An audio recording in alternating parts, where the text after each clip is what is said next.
gentlemen, if I could have your attention, please.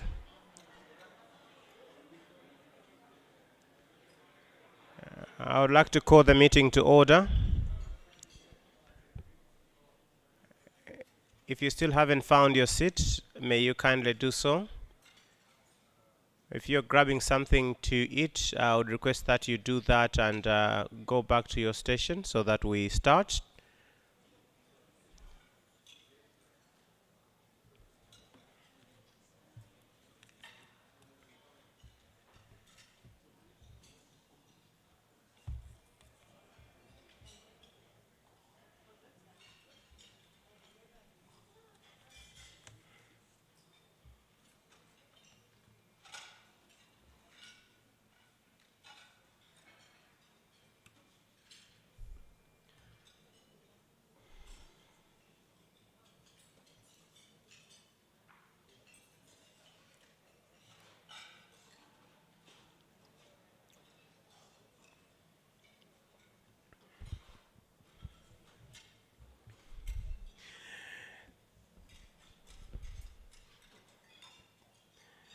Good morning, ladies and gentlemen, and welcome to the Health Policy Plus Malawi End of Project event. My name is Joab Frank Chakaza, and I'm delighted to be with you here today, and I'm looking forward to an exciting and productive day. Before we get the activity underway, I would like to invite Reverend Gray Mwalabu to come forward and offer a word of prayer. Reverend Mwalabu.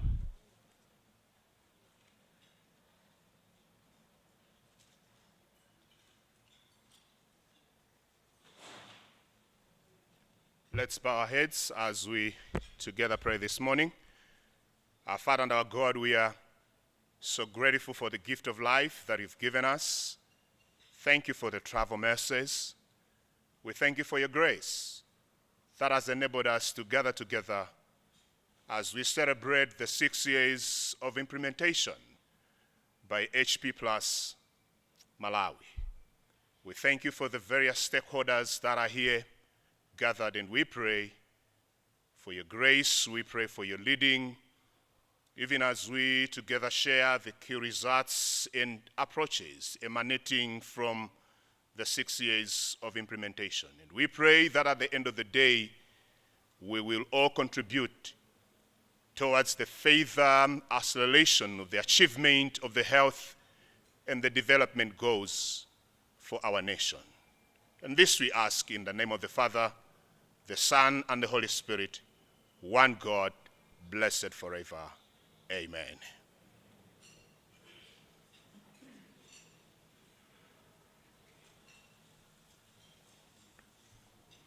Thank you very much indeed for that opening prayer, Reverend Mwalabu.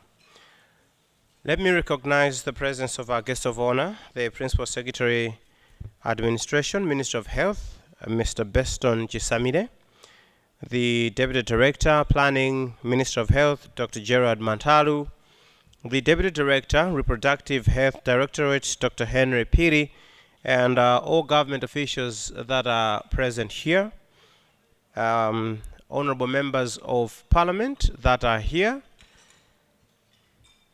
the Family Health and Health Systems Strengthening Division Chief, Bila Mengistu, and colleagues from USAID.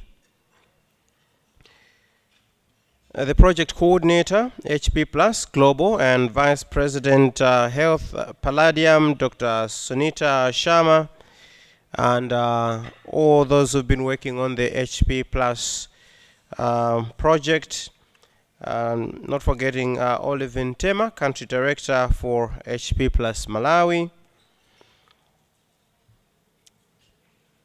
Development partners and other partners that have been part of the implementation of this project, faith leaders, youth, and ladies and gentlemen.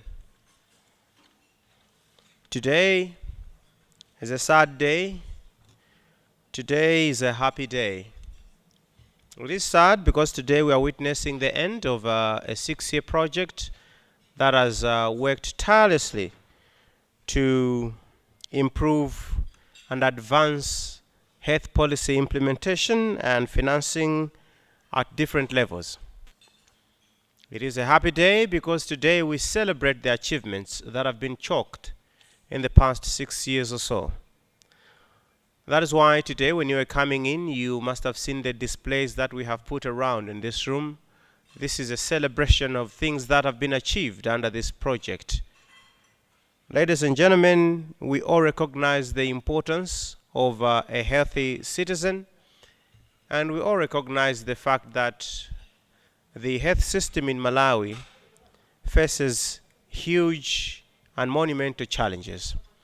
Therefore, any effort that can be put to help service delivery in the health sector is mostly appreciated. And that is why today we are very grateful to USAID and all implementing partners that have taken part in this project. As we go through the program today, we will be apprised of what each of the implementing partners has done. And I'm sure that as we move forward, we're going to take many lessons from this project to see how we can further bolster service delivery in the health sector in Malawi. Our guest of honor, ladies and gentlemen, our program today will feature a few remarks from key individuals, but we also want to do a few presentations so that we can all appreciate what has been happening in the past 6 years or so. This event is being held here live at BICC in Mvu Room, but it's also being streamed live. So we have got a large audience that is also following us online. We have built in plenaries as part of this meeting so that we can also take further input from the valuable individuals that we have in this room and also those that are following this event online. Guest of honor, ladies and gentlemen, I would like to invite Olive Ntema, Country Director for HP Malawi, to step forward and welcome us all to this event. Olive.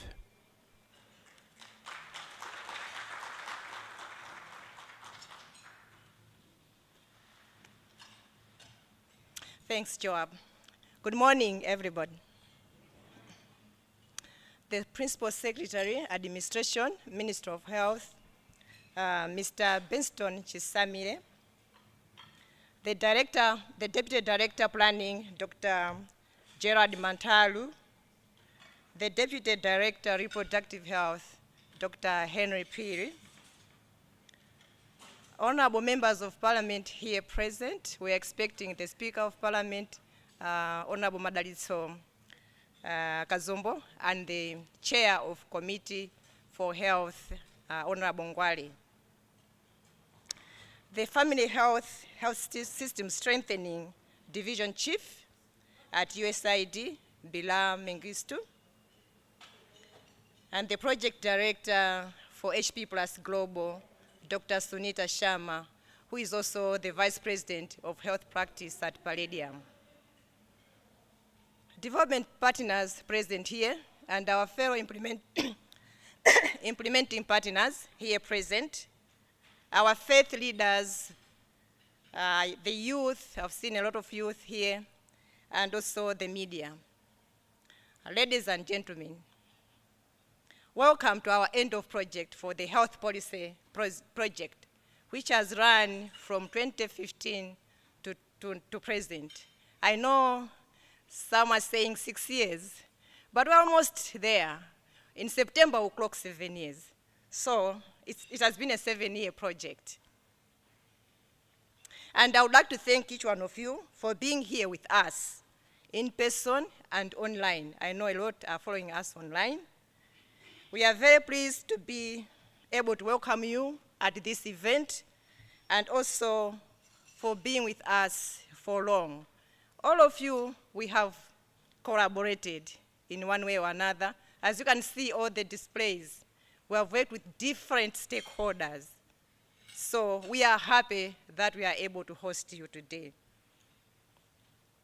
So after 7 years of implementing health policy, advocacy, financing, and governance, with funding from USAID, we are proud to be able to celebrate the successes, lessons learned, and also the results from the 7-year work. The achievements we showcase today is work that we have done in very close collaboration, working with the government of Malawi, USAID, and all of you here, as I already said. As policy goes, one entity cannot do it alone, and government must lead. During HP Plus, government really led. Together, we have achieved impressive results, and this morning, we'll celebrate these results, but also take a moment to reflect on how we approach the future. As most of you are aware, the Health Policy Plus is a global project and was implemented by Palladium and its partners in over 40 countries. The Malawi project, the Health Policy Plus Malawi, has been the second biggest out of all those 40 countries. In terms of its scope, you can see the breadth of the work that we have done in the displays, and also funding level. I'm personally very proud of the achievements made, because what we started as a $200,000 activity or project, we have grown it to a multi-million-dollar project, covering a lot of work that you are seeing today. And as we are closing, we have clocked $26 million of policy work. And the policy work, as you can see from the displays, is covering various technical areas. We've done family planning, HIV, youth, health financing, health information systems, digital health, working with religious leaders, civil society organizations, the media, to achieve health outcomes. We thank USAID for entrusting us with this important work, and thank government of Malawi for allowing this work to be done and also be accomplished as we have done. As HP Plus, we are privileged to have among us our Global Project Director, Dr. Sunita Sharma, and also I would like to applaud you, Sunita, for successfully leading the global project.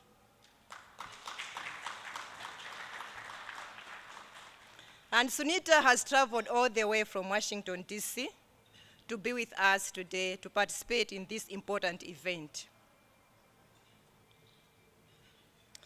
We really feel honored, Sunita.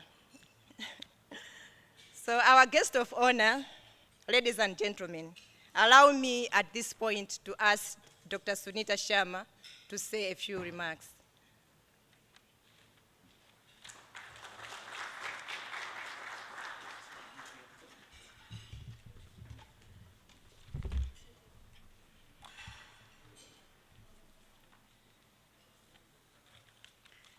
So thank you for that kind introduction, Olive. So I'm so pleased to be here today. To the guests of honor, and indeed all government ministry officials, USAID colleagues, Deputy Speaker and Member of Parliament, and all stakeholders, thank you for joining. And thank you for this valued partnership under Health Policy Plus Malawi. There is so much to celebrate as we mark the conclusion of HP Plus Malawi. I'm looking forward to hearing about the many accomplishments reached together with our government and civil society partners, from our work with youth and religious leaders in improving access to family planning and HIV services, and to efforts to move family planning policy implementation to district levels. We have seen remarkable results. So impressively, this work has moved forward even during COVID, and we continue to really achieve impressive results and continue to work on making sure that essential services are not affected by pandemic and work continues. It has been my immense honor to lead the health policy project for the last 7 years, and I'm really thankful to USAID for the opportunity. HP Plus is a consortium of really excellent partners. We have Plan International, we have Avenir Health, Population Reference Bureau, Research RTI, Research Triangle Institute, Think Well, and White Ribbon Alliance. And Palladium as prime, and we have some of them, we have really long partnership, and it has been a great experience working with our partners. I'm especially gratified to work hand in hand with our USAID colleagues in Washington, DC, and most importantly with the Malawi mission representatives who help us guide our path. So policy work is the backbone of everything we do. Well-financed and functioning health systems, high-quality health services, equitable access to care, improved health outcomes, transparency of information and data, it all can be traced back to policy. Policy matters. So HP Plus has had a significant global impact. Worldwide, we had collaborated with 1,700 partners in 49 countries, and we have achieved more than 2,000 results. And this includes the mobilization over $465 million in domestic health resources and $1.4 billion from Global Fund and other donors. So we have supported the development and implementation of 187 policies, laws, regulations, strategies, policies, operational policies. So as we will hear today, the collaboration with national and district level government counterparts, as well as with civil society and religious leaders, is moving the needle to improve maternal and newborn health and increase access to reproductive health, HIV, and cervical cancer services. And at every step, if you look at HP Plus, it facilitated the achievement of these results with a focus on localization and capacity strengthening, and by following the lead of our local teams and partners. So one way we have helped to strengthen the health system is through our commitment to increasing equity, including through positive youth development and improving data demand and use. HP Plus takes this evidence to action approach in partnering and advocates everywhere where we work. From Malawi's, where youth amplified information on youth-friendly health services, to Guatemala, where youth advocates took to social media with up-to-date messages on COVID-19 prevention, to Madagascar, where journalists and youth activists increase awareness of the new reproductive health and family planning law.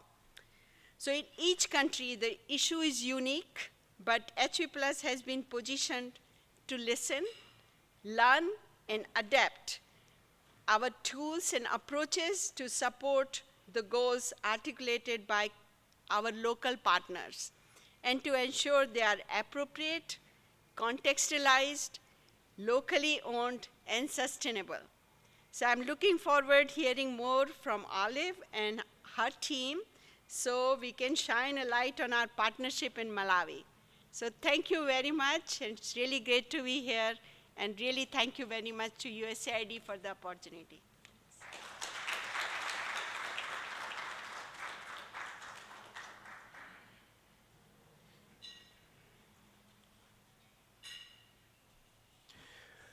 Thank you very much indeed, Sunita, for those kind remarks. And I'm also looking forward to hearing from Olive and the team on what this project has achieved. And as I did indicate earlier, there are presentations that are going to be made later on in the program. We are encouraged to tweet, tag, and post this event on our social media pages. If you are from the BBC, like me, born before computers, You might wish to ask the younger folk on your desks how you can do that. Or you can just pass the phone to them and say, can you do what the MC is saying? Tweet or whatever, just do it. They'll be like, but you don't have Twitter on your phone. So I can't tweet if you don't have Twitter. All right, so there are hashtags there that we're also encouraged to use. Let's do that, please. I think COVID-19 has exposed our laziness. We thought, I don't have time to learn about internet and computers and stuff. And then boom, you can't go to the office and you still have to have a meeting and you have to learn how to get onto Zoom and Teams and things like that. And then reluctantly, all of us started learning these things. And now I guess all of us know how to navigate through those platforms.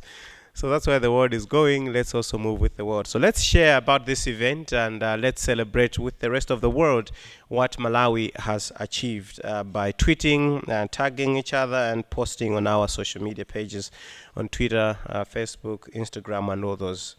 Let me now invite the next person to speak, and that one is Mr. Bila Mengistu. He is the Division Chief, USAID, for the Family Health Systems Strengthening. Mr. Mengistu, this is your time. Thank you.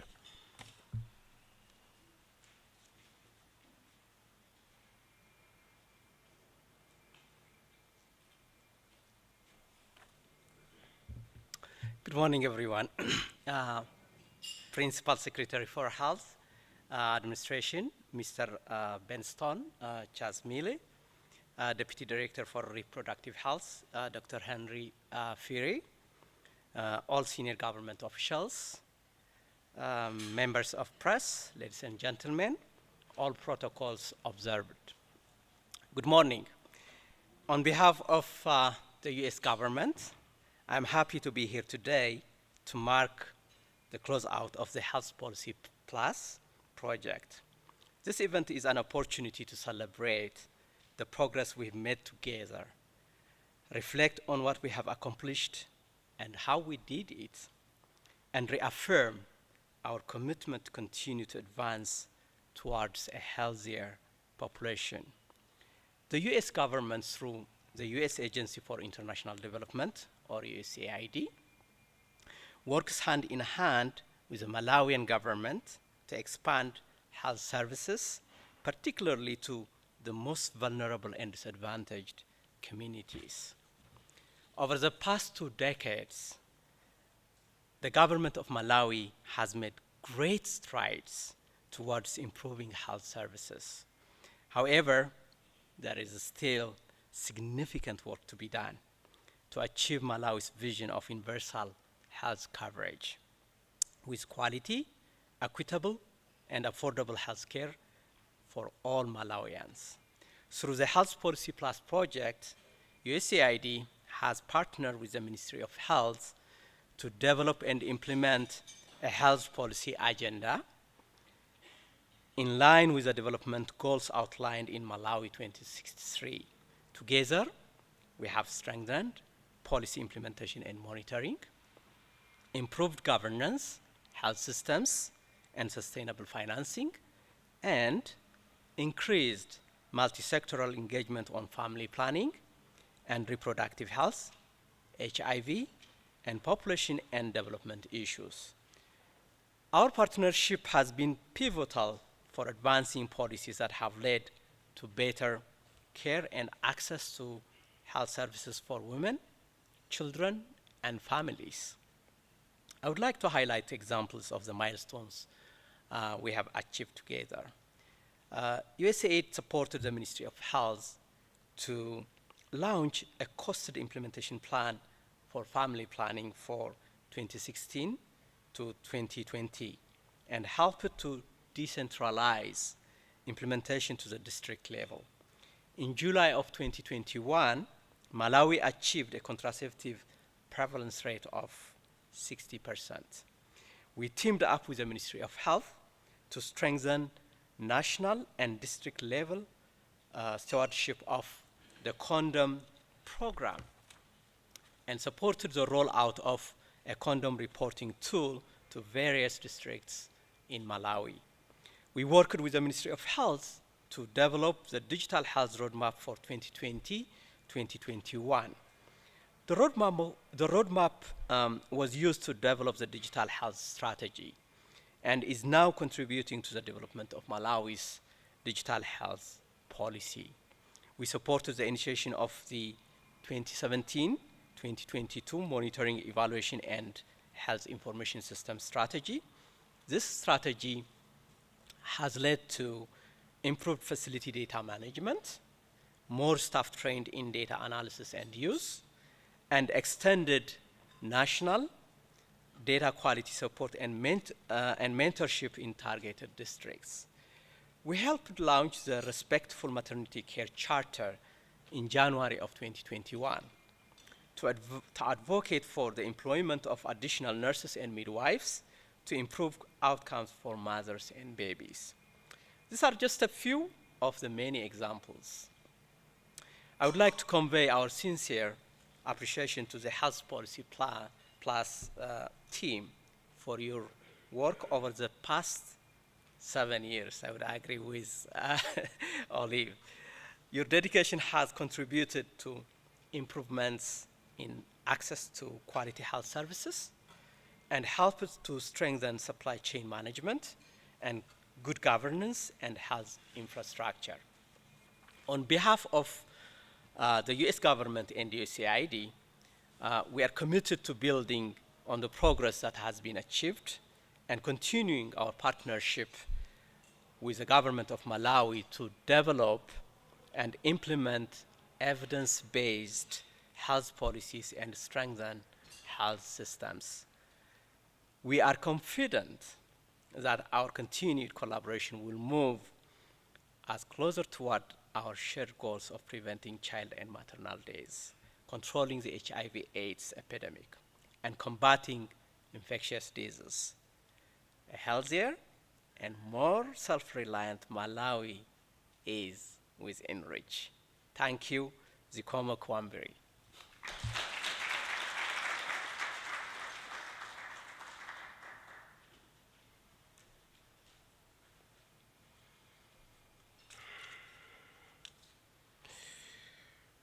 Thank you very much indeed, Mr. Mengistu, for those remarks.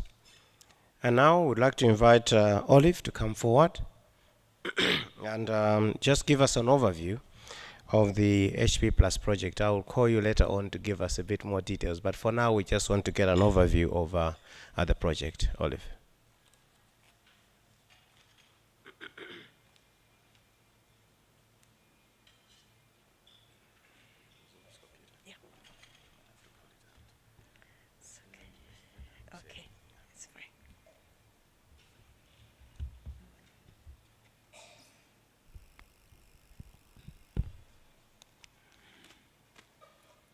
Good morning once again.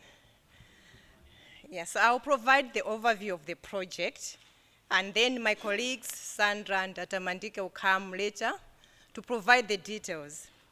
So some of the overview, I'm happy that Bilal was able to recall what we have done. But then I'll repeat, bear with me, but also provide more details to the overview. So, firstly, I should say that HP Plus is a follow-on to a health policy project. Health policy project, we implemented it from 2010 to 2015, and our focus in 2010 to 2015 was mainly policy implementation. So, under HP Plus, we have broadened that to mainly working with government to support, build capacity for actual implementation of the policies. HPP, we focus on policy development, but in HP Plus, they focus on actual roll out of those policies. How do we implement? How do we assess progress? So my presentation will cover what we have done for the past 7 years. HP Plus has three main objectives, I should say, or pillars. The first pillar is policy, improving policy implementation and monitoring. And the second pillar is improving governance, health systems, and sustainable financing. And the third pillar or objective is increasing multisectoral engagement on family planning, reproductive health, and population and development issues. We all know that government of Malawi is committed to improving health systems, performance, and achieving health outcomes through better policies and effective policy implementation. However, we also know that oftentimes policies are expiring on the shelf. So one of our HP Plus central roles over the years has been to support not only the policy development or good policies, but to work with government and a range of stakeholders at all the levels, including the beneficiaries, to ensure that a more sustained approach to implementation for impactful results is employed. So our strength has been to enable inclusive approach that harnesses existing structures, galvanizes support, resource mobilization, capacity building, mentorship, whilst working to ensure that the skills transfer can operate without our support. So that's what has kept us busy over the 7 years. So we are confident today that we leave behind strong and sustainable systems, coordination mechanisms, better stakeholder collaboration for resilient and robust programs. So to showcase this, we've already done in the morning, but I'll share some of the highlights of the legacy, beginning with the first objective, policy implementation. So as a result of our support to improve policy implementation, we've seen implementation of a number of documents that were on the shelf, like Adolescent Girls and Young Women Strategy, Youth-Friendly Health Services Strategy, the Family Planning Costed Implementation Plan, Monitoring and Evaluation Systems, and Cervical Cancer Strategies. With HP Plus support, the Ministry of Youth, together with Education, Ministry of Education, Gender, and Health, finalized and rolled out the first Adolescent Girls and Young Women Strategy. And together with the UNICEF, HP Plus and UNICEF, we have supported the establishment of the functional AGY Secretariat. The Secretariat has gone on to establish all the AGY structures and systems outlined in the Adolescent Girls and Young Women Strategy at all levels, from national to district and community. And we are pleased to share that many stakeholders are supporting the functionality of these, especially at the decentralized level. So the catalytic funding, the small support that we provided, the facilitation from HP Plus has allowed the ministry to leverage further resources from Global Fund, UNAIDS, UNFPA, and other partners for full rollout of the strategy. And we are happy to report that soon these ministries are developing a successor AGY strategy. They have already started because the current one expires this year. For the Youth-Friendly Health Services Strategy, we all know that the young people continue to be a priority at global level, but also for the government of Malawi. So we should ensure that we have healthy and productive youth to achieve our country's vision. So HP Plus championed the repositioning of youth issues. So we use the Youth-Friendly Health Services Strategy, working with all the ministries named in that document: education, gender, health, youth, using a multisectoral model. Then we have facilitated a positive youth development, youth economic empowerment, and also acceptability for and access to family planning, HIV/AIDS services, and uptake at subnational level. So the young people that we have worked with over the years, some are in this room, I see young people at the back, and also some are joining virtually, and some we are going to hear from the clips that my colleagues will share later in the presentations. They are now not just recipients of care.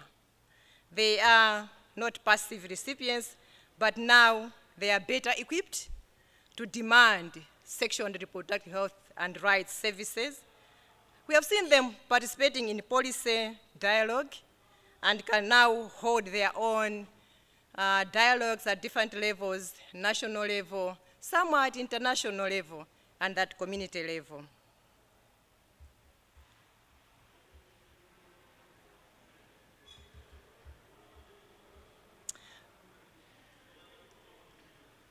Under the family planning program, we have played a liaison role in the strengthening partner support by working with the Reproductive Health Directorate to provide evidence for the support and integration of family planning in many sectoral policies, implementation of global and national commitments, improving district efficiencies, and capacity building.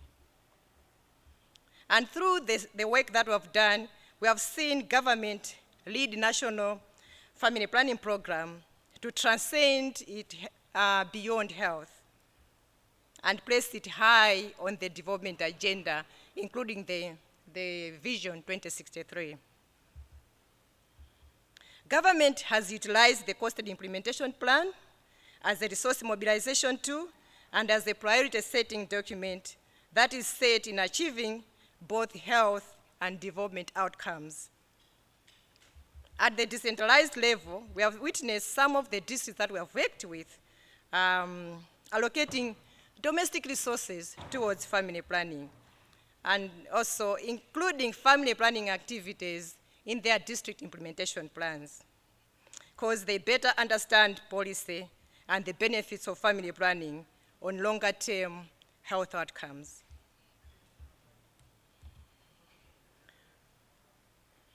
You know that progress to policy implementation may not be possible without availability of quality data. So improving quality data and use has been the mainstay of HP+. So that has been a backbone of our achievement, improving at the central level. Also, we know that we had seconded staff at the central level, like the Central Monitoring and Evaluation Division. So the seconded staff have played a key role in development and implementation of monitoring and evaluation health information system strategy, and strengthening capacity in data use by all M&D cadres, strengthening data collaboration among partners through existing structures at facility level, at zonal level, and also during the joint annual reviews at national level.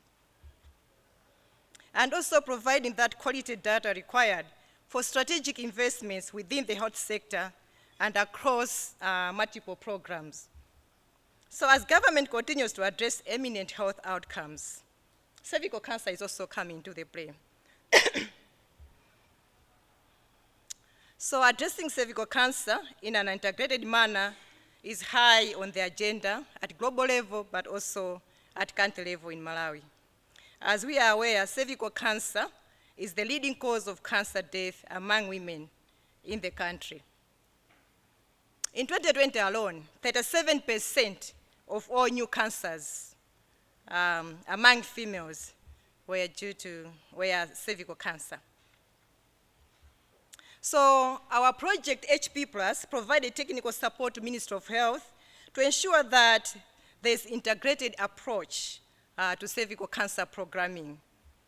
And since then, working through existing policy guidance, we have supported government in initiating collaborative approach that aligns partner resources and visions to program implementation.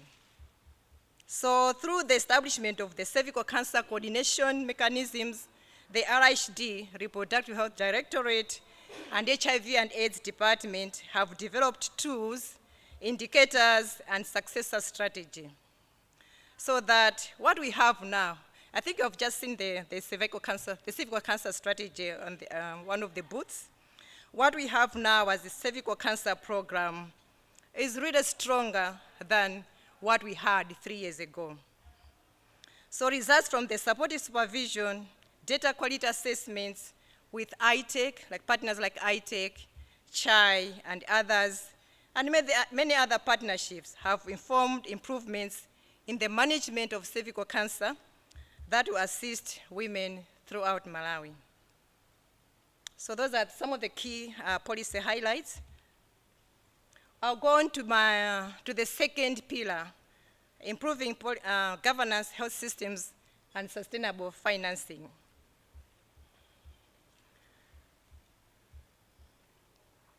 So through this pillar, HP Plus, we have strategic secondments, and those strategic secondments to the Health Financing Division of the Ministry of Health has assisted in defining areas for critical health investments.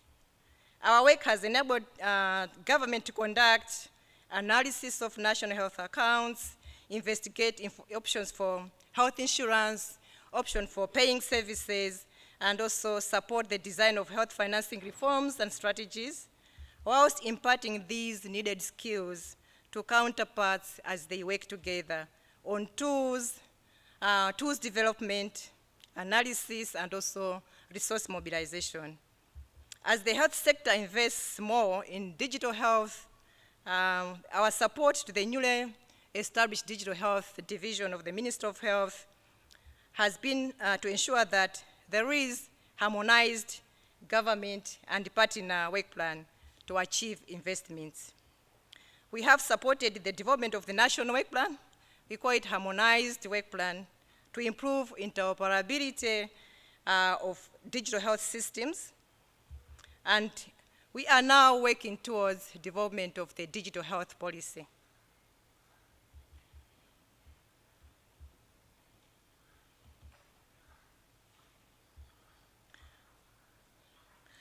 The health financing pillar of this, this objective has also taken us to advocacy work for domestic funding for other health-related areas.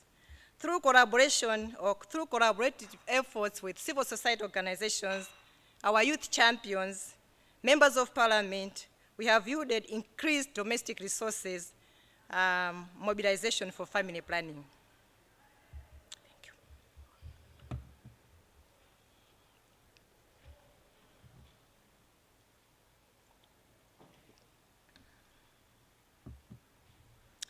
We have also seen governance structures being improved in more silent areas of health. As you can see on the booths, we have baby-friendly health initiative and also condom programming. HP Plus has worked with facilities, regulatory bodies, and Ministry of Health departments to ensure that the institutionalization of baby-friendly are part and parcel of child health and nutrition, and worked to reinforce the importance of breastfeeding as per WHO guidelines. Coordination structures are in place from the national, district, and community levels to address issues of condom programming in a comprehensive manner and embrace the total market approach for uninterrupted supply chains and acceptability by users.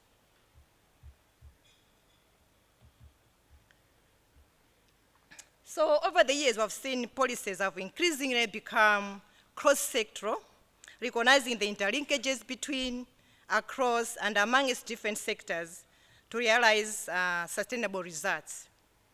As we know, the aim of good policies is to improve the lives of the intended beneficiaries.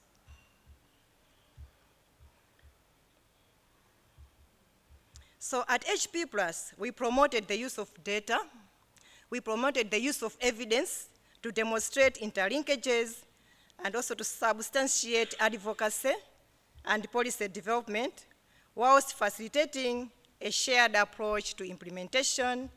And this has enabled the commitment from multiple government ministries and a wide variety of stakeholders, from the local religious leaders, teachers, mothers, youth, and also communities to work together and build demand for sustainable change. A few examples to cite on this is our work with traditional leaders on child, early, and forced marriages, which has helped galvanize support from different line ministries, working together to ensure sound policies and engaging community leaders to enforce these policies to deter practices against early marriages.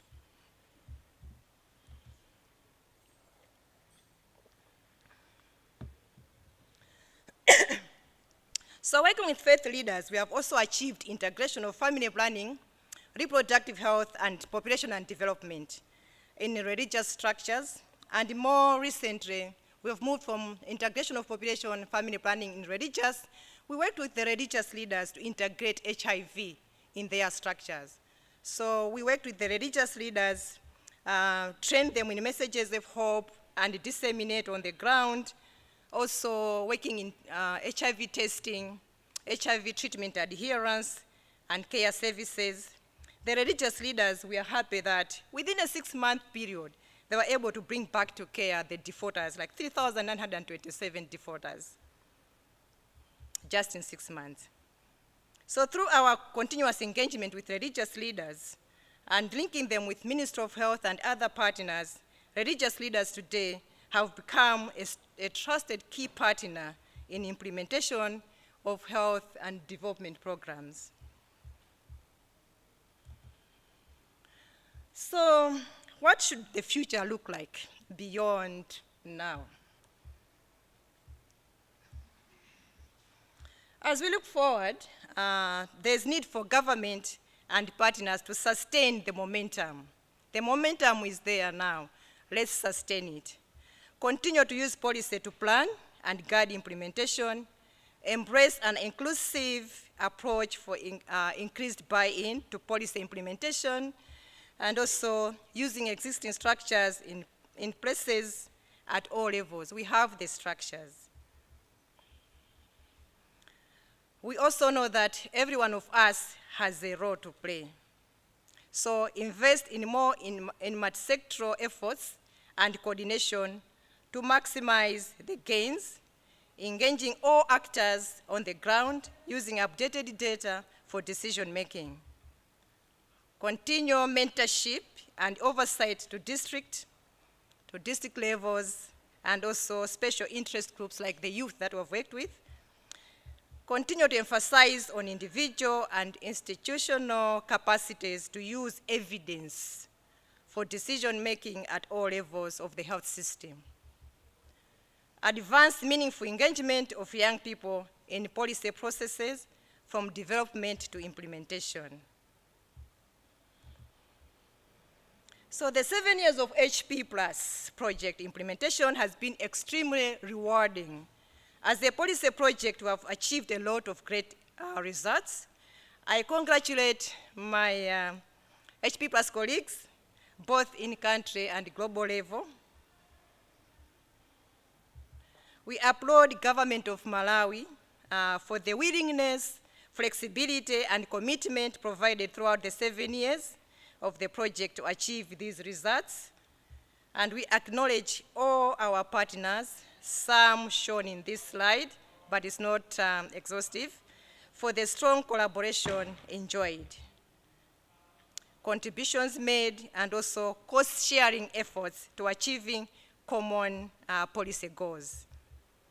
Let me end now with special thanks to USAID for the financial support for this project that has enabled some tremendous gains in the different sectors that have changed lives of so many of the beneficiaries and enabled government to make the right investments that will lead to the health outcomes for all Malawians. Thank you for listening.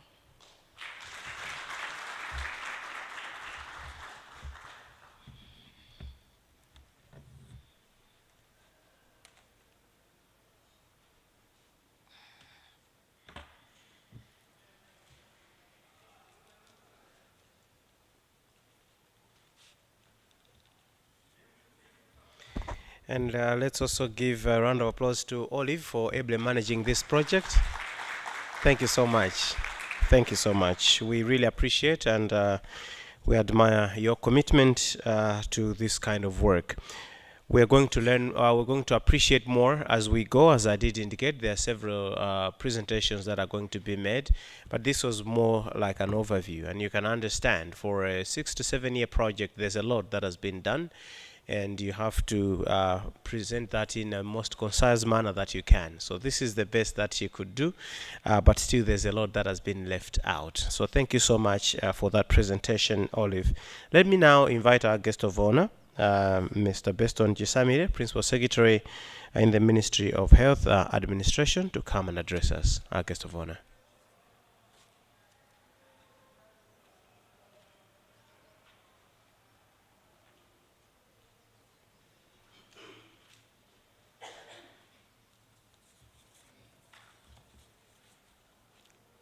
Thank you, the Master of Ceremony, Mr. Joab. I would like to recognize the Family Health System Strengthening Chief, Mr. Belai Mengistu, and all USAID staff here present. I'd like to recognize Dr. Sunita Sharma, the Director, Health Plus, and thank you very much for traveling all the way from Washington. We are greatly honored. I would like to recognize Madam Olive Ntema, HP Plus Country Director. From the Ministry of Health, we have Dr. Henel Piri, Deputy Director, Reproductive Health. We also have Dr. Gerard Mantalu, Deputy Director, Planning, and all senior officials from the Ministry of Health. I'd also like to recognize government officials from other line ministries like Youth, Gender, Education, and others here present. Our development partners here present. The honorable members of parliament here present. The youth, faith, and the religious leaders here present. Our viewers online. Distinguished ladies and gentlemen, good morning. Good morning. That sounds better. It is my pleasure to join you at this end of the project event. Of course, Joab indicated that yes, it's the end of project, but also looking at the achievements, should have expected it to continue, but we'll be discussing how we can proceed because there are a number of gains that have been highlighted, the issues of sustainability that have been talked about. Colleagues, the Ministry of Health and indeed other ministries are very grateful for having had the opportunity to receive the technical support from USAID-funded Health Policy Plus project. The last 6 to 7 years or so has solidified a strong working relationship in various components of the Ministry of Health as well as other government institutions. We have seen the strengthening of systems, the structures, capacity building through policy design, implementation, financing, and monitoring and evaluation that has added to improving the enabling environment in Malawi for equitable and sustainable health services, supplies, and delivery systems. That's a big achievement. Distinguished guests, ladies and gentlemen, the support from HP Plus has strengthened the collaboration between the Ministry of Health and other line ministries of youth, education, gender, justice, and local government, including stakeholders at district and community levels, recognizing the different mandates these institutions have in helping the Ministry of Health achieve health outcomes around family planning, population and development, youth, HIV and AIDS, maternal and child health. Our collaboration with HP Plus has contributed to strengthen the national and district governance structures for a coordinated and effective policy and program implementation. In addition to capacity strengthening of various government staff at all levels, that is the national, district, and facility level in diverse technical areas, has been key to the project. We have also learned that there has been technical support to data management, for example, has contributed to improved quality of the data, fostering evidence-based program and budget decisions at all levels. Distinguished guests and distinguished ladies and gentlemen, moving forward as we work towards the goal of health and well-nourished citizens that has been set in Malawi in terms of Agenda 2063, as well as commitments set in family planning programs up to 2030. We know that we need not only sound policies that are multisectoral in nature, but also the full implementation of these policies. I think in the presentation by Madam Montema, she has actually highlighted on those issues. This is also outlined in the almost finalized national population policy, which we have also been assisted both financially as well as technical support from HP Plus. And would like to stress that all that is meant to achieve what we call universal health coverage of quality, equitable, and affordable health care. And attaining the universal health coverage would ensure improved health status, financial risk protection, and client satisfaction. Distinguished ladies and gentlemen, without effective implementation of policies at all levels, that is the national, district, and the community level, we have to ensure that these policies are also aligned to the global, continental, and regional commitments so that we achieve what we would like to get. We are also grateful to HP Plus and indeed USAID. At this point, distinguished ladies and gentlemen, allow me to request you to clap hands for HP Plus and USAID.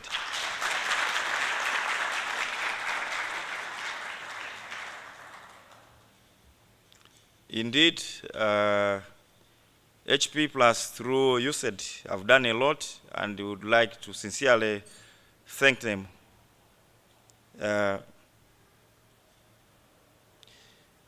The collaboration that has been shown through that support needs to be strengthened. There are a number of issues that have been highlighted here moving forward, and the institutions that are implementing the various programs from the HP Plus support, we actually need to also sit down to work on the ways that we ensure that from the gains that we have managed to get from the project, we should move forward. I look forward to the situation where HP Plus and USAID can also come back and say, no, we gave you this support. I think you have done so well. You can get another support in the other programs.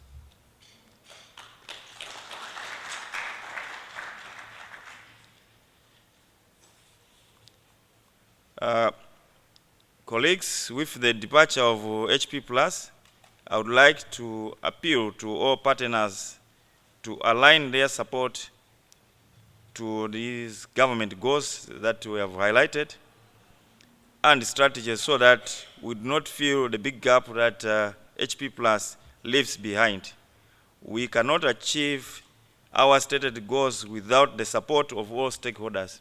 And that's why in this meeting, we have the various supporters, partners, development partners, the youth, the faith and religious leaders. All these are meant to ensure that we work together as a team to ensure the stated goals.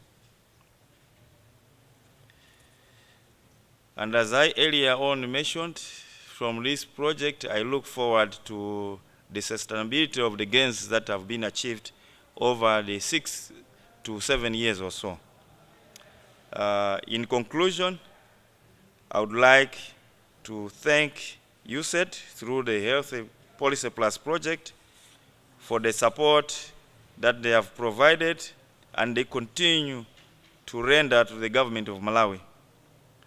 I also wish to thank all colleagues in the government ministries, departments and agencies, all donors and implementing partners, civil society organizations, faith-based organizations, and the youth-led organizations for the commitment in working together with USAID and HP Plus in this initiative.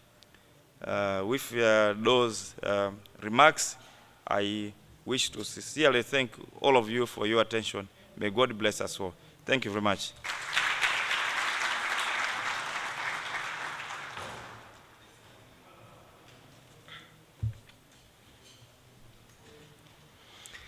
Thank you very much indeed, Mr. Chisamire, and we are always indebted to government support to initiatives of this nature. Thank you so much for also gracing this event, and it's my prayer that you're going to stay around up to the end of the up to the end of this event, because there's a lot that we would like to share with you.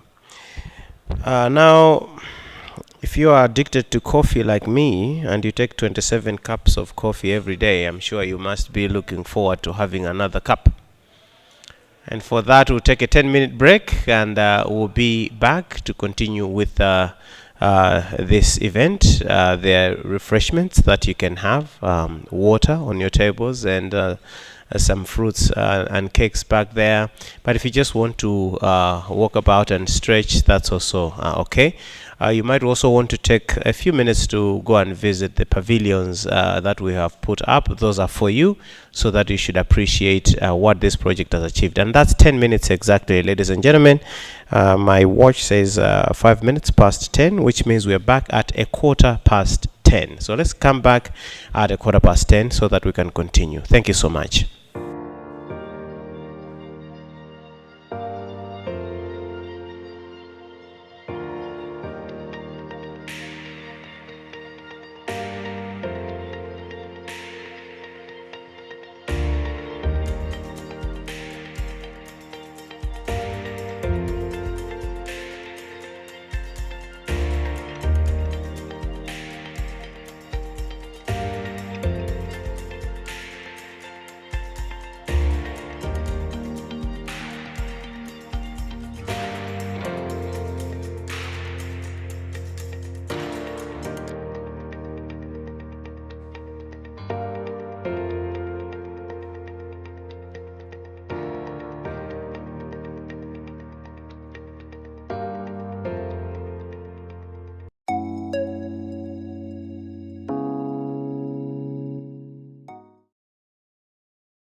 alidele uyu, alidele kulinga iwe utayenda naye. Ndiwotele, amatele uyu, alidele kulinga iwe utayenda naye.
Let's gather back, please. Let's gather back. Let's gather back, please. Everybody.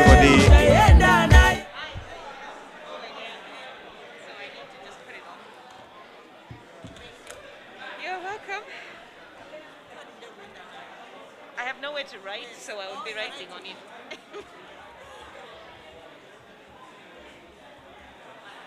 All my things are gone.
Please, please. Let's take our seats, please. Let's take our seats. Let's take our seats, please.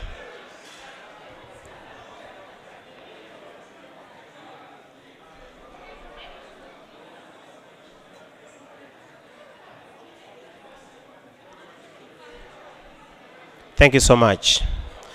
Welcome back to the second session of the Health Policy Plus Malawi End of Project event. And as I did indicate, we're going to have several presentations and several Q&A sessions that we're going to have so that we can input on the presentations that are going to be made. The first session is going to be on improved policy implementation and monitoring, and that's going to be followed by a plenary. We're going to have a second session which is on improved governance, health systems and sustainable financing. And last but by no means least, we're going to have a session on increased multisectoral engagement on family planning and reproductive health, HIV, and other population and development issues. So may I request those who are still standing to get back to their seats so that we can together follow the first presentation, which is going to be on improved policy implementation and monitoring. Thank you very, very much indeed. I was beginning to get worried that I would be fired because no matter how much I screamed and shouted for people to get back, they were not getting back, and I was getting worried that I'm failing in my duties as the one directing this ceremony. But thank you so much. I hope you had a productive health break. I saw a lot of you taking interest in the pavilions that have been laid out. We still have a bit of time after we break for lunch that you can go around and appreciate more. But for purposes of this program, I would like to invite us to get back so that we continue with our presentations.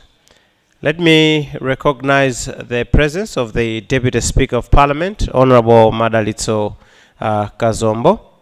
And thank you so much for joining us and being with us here today. Ladies and gentlemen, let me welcome Sandra Mapemba, Deputy Director, Technical for HP Plus Malawi, to come forward and make her presentation on improved policy implementation and monitoring. And as I did indicate, we will have a short Q&A after that. So I would like to encourage you, if you've got any observations that you're making, to just scribble them down somewhere. That's where there were some notepads that were passed around. If you've got questions or comments that you'd like to make after her presentation, just write them down, and then we'll open up for a short session before we move on to the next presentation.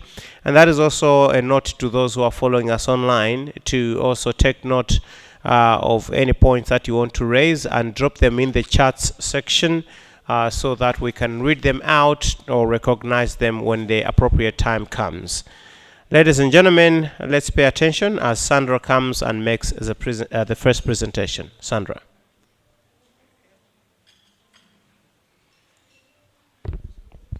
Thank you, Job.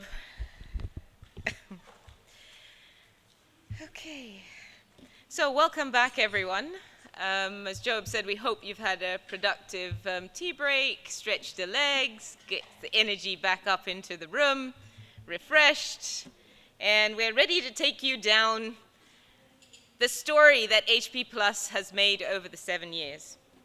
It's been an exciting year, as Olive mentioned, for all of us, working with government, local organizations, and USAID to improve the enabling environment for equitable and sustainable health services. Through policy design, implementation, and financing, we've worked with a range of partners to achieve these ambitious goals. from government, NGO partners, civil society, and using a varied approach. And now we are eager to share our story with select highlights through today's program. Before we get into the discussion of our results, we first want to thank our incredible team who have worked with so many of you in their different fields, such as family planning and population, positive youth development, youth-friendly health services, adolescent girls and young women, early child and forced marriages, cervical cancer, baby-friendly hospitals and condom programming, health financing, data and digital health, and behind all our scenes, keeping everything moving, our finance and administration teams, and finally, our management team, and of course, our colleagues in headquarters who have supported us. This team has accomplished so much. And so today, we would like to share a few bits of the legacy that we leave behind, along with the lessons learned, and look forward to how we can carry on this work beyond the life of the project. HP Plus work in Malawi can be considered along three main pillars: improving policy implementation and monitoring, improving governance, health systems and sustainability financing, and increasing multisectoral engagement and collaboration. A core area of the project is improving policy implementation and monitoring in the health sector in Malawi through activities focusing on family planning, youth-friendly health services, condom programming, population, child marriage, maternal health, and baby-friendly hospitals. Let's start to look at our story on family planning, population, and development. Since the beginning of the project, amongst the top priorities of HP Plus Malawi has been supporting government to implement Malawi's Family Planning Costed Implementation Plan and Family Planning 2020 commitments. HP Plus strengthened the capacity of civil society organizations and young people to ensure strong collaboration between government entities and different stakeholders.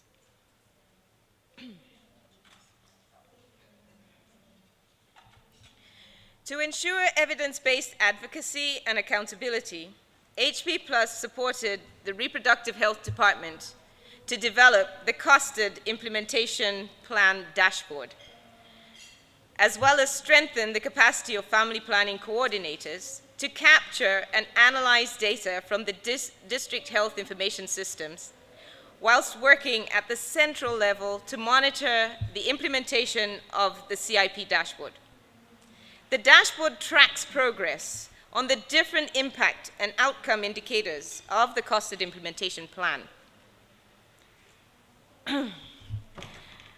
Midway through the implementation in 2018, the dashboard signaled a lag in all the key indicators. As such, HP Plus and Track 20 used the modeling tool called FP Goals to identify the most impactful interventions. And the districts most in need of technical assistance to accelerate the meeting of the FP 2020 contraceptive prevalence goal of 60% for all women. Monitoring tools and ongoing analysis like these can help government to prioritize the most strategic investments for the next 5 years. Next slide, please. The final dashboard shows that Malawi is getting closer to reaching all women and young people with family planning commodities. Similarly, it also reflects that the country is attaining commodity security. However, areas such as demand creation, service provision, and some areas of policy remain to be achieved. Therefore, the tool provides an opportunity for government and partners to have a clear vision with regards to informing the post-2020 commitments and investments for the family planning program in general.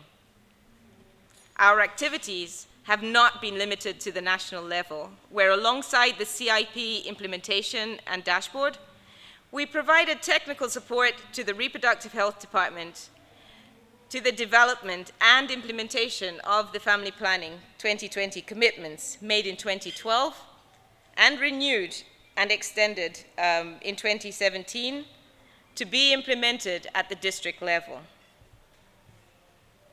This activity took us down many roads. As advocacy with MPs, capacity strengthening with CSOs and youth budget advocacy training, collaborative efforts and capacity strengthening of district teams to advocate for funding within district implementation plans. Advocacy with MPs has yielded a steady increase in domestic funding for family planning commodity budget line in the national health budget. We also did budget advocacy training with CSOs a few years ago. Having worked alongside the CSO community and the youth, we are already seeing that the health budget advocacy will continue beyond HP+. At district level, family planning task forces have actively and successfully advocated for budget allocations for family planning in the district implementation plans. They have also harnessed the multisectoral approach in coordinating partners and thereby continuing beyond our support. In keeping in the spirit of accountability, HP Plus and the Reproductive Health Department produced family planning semi-annual bulletins to summarize family planning data found in the DHIS2 to enable program decision-making and keep focus. HP Plus concurrently mentored family planning coordinators on DHIS2 data entry, analysis, and interpretation. The improved data quality enabled HP Plus to advocate for the inclusion of family planning in the zonal reviews and to ensure sustainability. We worked with CIMID and the Reproductive Health Department to produce a draft indicators reference manual that will provide a common understanding on calculating family planning, youth-friendly health services, and BFHI indicators. This document will inform the Reproductive Health Department and CIMID during the upcoming alignment to WHO's impending new guidance. Our government counterpart in the Reproductive Health Department shares her stories on the technical support provided by HP Plus over the 7 years.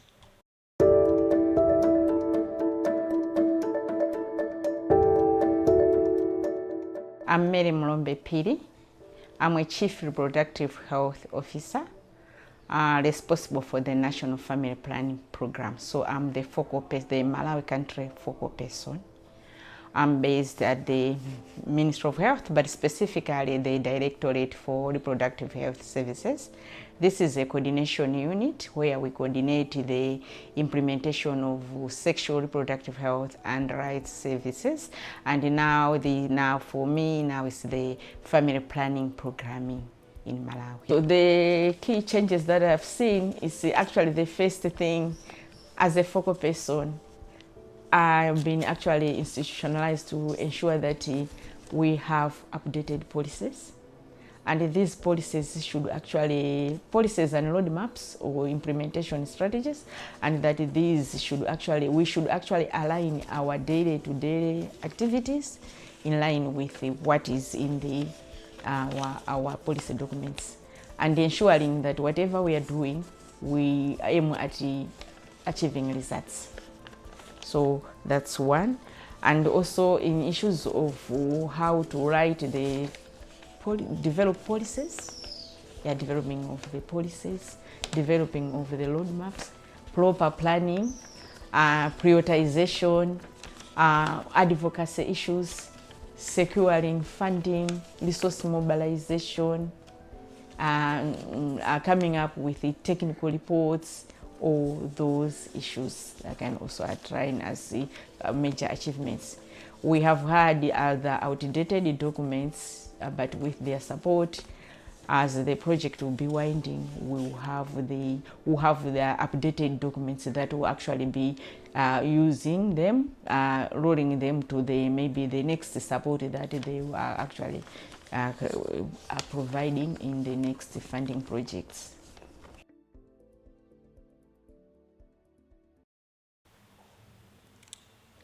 So overall, our work within the family planning community has led to a strengthened, coordinated approach by the Reproductive Health Department in the implementation and monitoring of the Costed Implementation Plan and the FP 2020 commitments.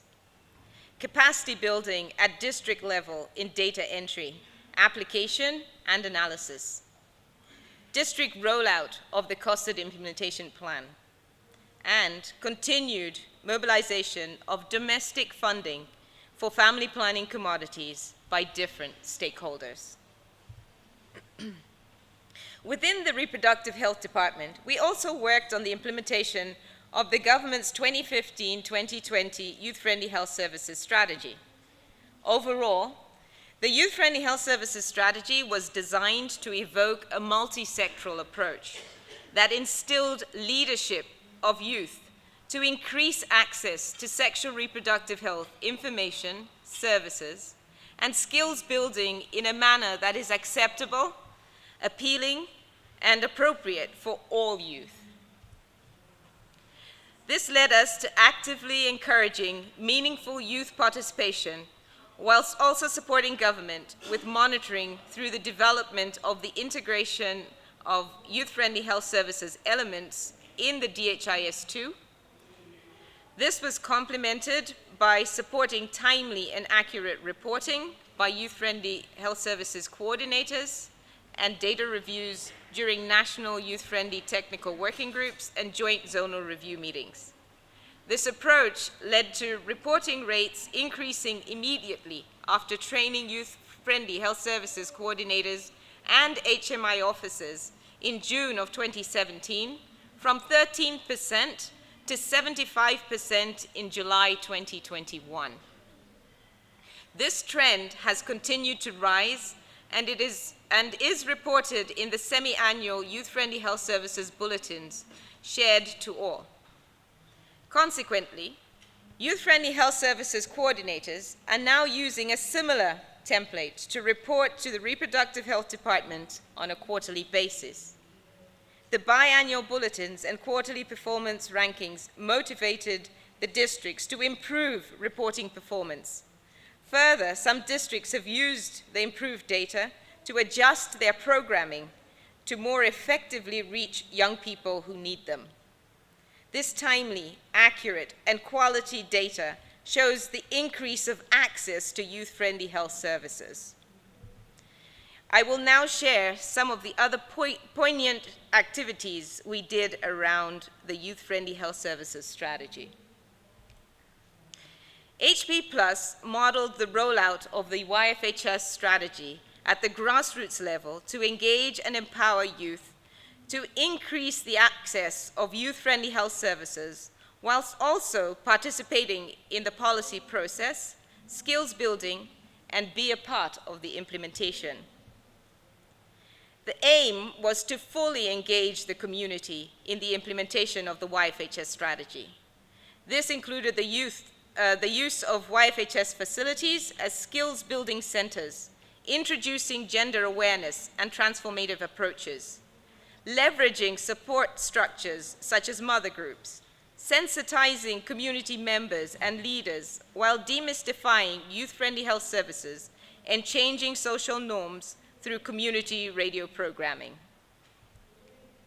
To achieve this strategy vision, we worked with the national level with the Ministries of Health, Youth, Education, and Gender to conceptualize the activity. Then at the decentralized level, we worked with the DEC in Mangochi to identify 3 traditional authorities, Nankumba, Wanangambi, and Timabi. Support youth and facilities generally came through the district-level interministerial core working group with the various sector community structures such as school committees, religious and traditional leaders, district frontline workers, and the youth themselves to shape the messaging for YFHS that would resonate with parents, teachers, religious leaders, and traditional leaders, and the youth themselves. Having got the buy-in from the community, we worked with the core district team to empower youth clubs attached to the facilities and other networks, providing them with accurate information on sexual reproductive health and family planning, and teaming with our sister project, Active, Feed the Future, to deliver youth enterprise training to boost their existing income-generating activities, using the Gender Action Learning System modules to enable these structures boost youth-friendly health services within their areas. In Mangochi, access to YFHS has improved greatly. During the first wave of COVID of the pandemic, we saw a decline, but this is rising again, and youth clubs have gone on to form the first certified cooperative in Mangochi. To date, there are only 3 others in the whole country. Others have become youth organizations certified by NICOM, and livelihoods of the youth themselves have changed on a positive level. Let's listen to the stories of the young people and those who were involved in the multisectoral activity.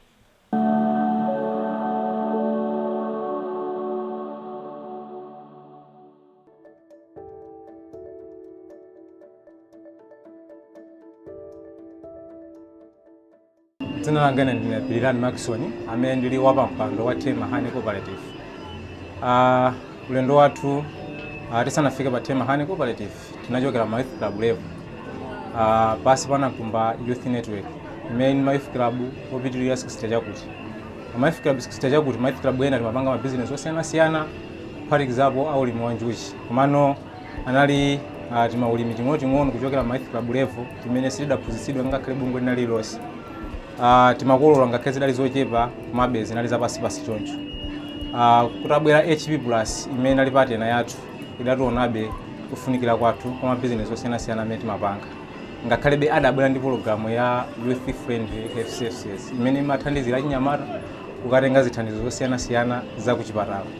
Ndi HP Plus sidangolisiya choncho komano inabwera adatipanga empower nkhani business imene atithandiziraso kuti ma business athu akhale akupita kubekitsogolo chifukwa cha upangiri umene HP Plus adatipatsa to feed the future. Kwambiri anabwera ndi mtundu masomphenya umene udatithandizira pa youth club inali yonse. Tisanayambe business timene okhala ndi mtundu masomphenya. Kodi muchaka kai tikuyamba mwina zaka zitatu kapena zaka ziwiri tifuna zakhale chani ngati youth club tisapange ziti. So timayamba business yathu ndi mtundu masomphenya umene umatithandizira kuti zintchito zathu zimene tizipanga zikuyang'ana chinthu chimodzi chimene chili patsogolo. Pamene mbuyo mukudalibe zimenezo timangopanga tima business tija topanda chitsogolo chake. We have done a series of trainings with them to the point that kunapezeka kuti they underwent a cooperative member education training with the Ministry of Trade, and finally they got registered this year. Lindi masomphenya ndithu achinyamatawa to increase their production.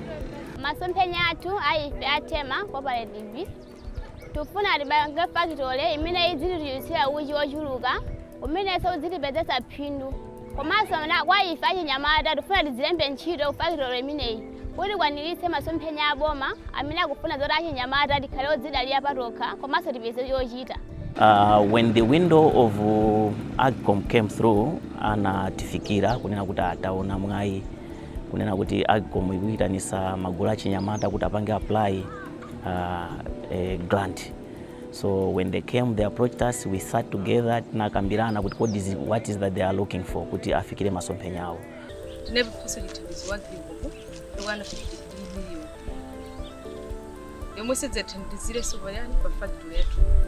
Ka percent kochepa kamene tikupeza ku business athu timapititsa pa youth friendly kwathandizira chinyamata madera osiyana-siyana kumene zipatala kulibe kuti mwina tikathaso kulandira zithandizo zosiyana-siyana zokomera chinyamata zimene takhala tikuyenda mu nyengo choka 2019 kufika 2020 2021 ndi pamene amabweranso kudzatipanga assess kuti mabizinesi athu ali pati HP plus omwe achi. Mkatikati mwa ulendo wawo ndi pamene amapeza mavuto amene ife timakumana nawo ngati ma youth club nkhani ya misika. Chifukwa cha mabizinesi amene wawa tili nawonso mkulu la cooperative limene lachepetsa mavuto a misika amene ifeyo timakumana nawo. Chifukwa pena katundu amene timapezeka naye amatha kutigula ndi azinzathu ena ngati mavenda mongotibera. Kumbuyo koseko they were producing a very low quality honey ona kuti amangogulisa in bulk kwa mavenda, but then ndi masomphenya no how they started now doing a bit of processing. Vision janime imatithandizira ngakhale paikha aso munthu kuchokera pa youth club level analiso nditundo masomphenya. Ineyo ngati munthu ndimalima mpunga, chimanga komanso mtedza zimene ndimakhala ndi kuwerengera kwabwino. Pyolera capacity yomwe idapatsidwa ija kuti ndikalima mtedza ndofuna ikamatha season ndikamakolola mwina kundipaseko 1 million, ndikalima mpunga kundipaseko 2 million, mwina chimanga ndipaseko 1 million. Zikabwera zonse zija zikaenda bwino ndimakhala kuti ndine munthu kuti ndawerengera mwina 4 million ndili nayo. Choncho ndiye kuti zimakhala ndine kuti ndikukwanitse kapena kuti ndiyesetse kupanga chimene ineyo ndinali nacho mapa plan kundifikire. Koyambirira 2019 dabisa malo, dagula malo kuchokera pa nthawi imene kaganizidwe kathu kadasintha kuti tipange business malingana ndi maphunziro amene tidapatsidwa ndi HP plus komanso Feed the Future. Ndidagula malo 2020 dagula njerwa zimene takwanitsa kumangira zinthu zimenezi. 2021 ndi pamene tayamba kumanga tsopano. Indi suti ndikuthera pompa pamene mukuonera follow mukhoza kuona kuti tayamba ina ya number 5. Ife titamba zoti inu mukubweretsa ndi program imeneyi tinalo osangala maso ndikukondera kwambiri. Ndipo kuphatikizira pamenepo zinapezeka kuti zinthu zimene munabweretsa inu zinatipindula kwambiri. Kuchokera pamenepo zafika lero lino zinthu zakhala zosintha kwambiri. Panopa achinyamatawa akupindula ndi mabizinesi komanso akulimbikitsa nkhani za chipatalaso uku kuti anthu ayenera ku nkhani ya zochembera bwino kuti akhoza makatenga ka makondomu komanso ndi kumasonkhana magulu mathanzana nzeru zosiyanasiyana. Muna katithandizako ku za youth friendly zimene mukumana achinyamata namakambirana. Monga mene mukuonera panopa palibe malo amene angathe achinyamatawa kumakambirana. Ndiye zimene zimbuye mosemu zakhala zikupemphedwa ndithu. Chitsanzo monga nyumba iyi chimene chikuoneka apa chichi chimene chichi chinafuna kuchisamalira kuti mwina achinyamatawa azitani kodi azitha kumata bwinobwino. Khoza kutsimikiza pano nena kuti maphunziro amene munatipatsa kuno kwa Nankhumba kwa chinyamata kwa Nankhumba simunaluze. Bungwe sinononge ndrama, mapati na athu sanononge ndrama, koma anthu anaona kuthekera kufunikira kwa capacity imene niyo munatha kupereka kunena kuti tifike apa. Choncho ndinonyadira.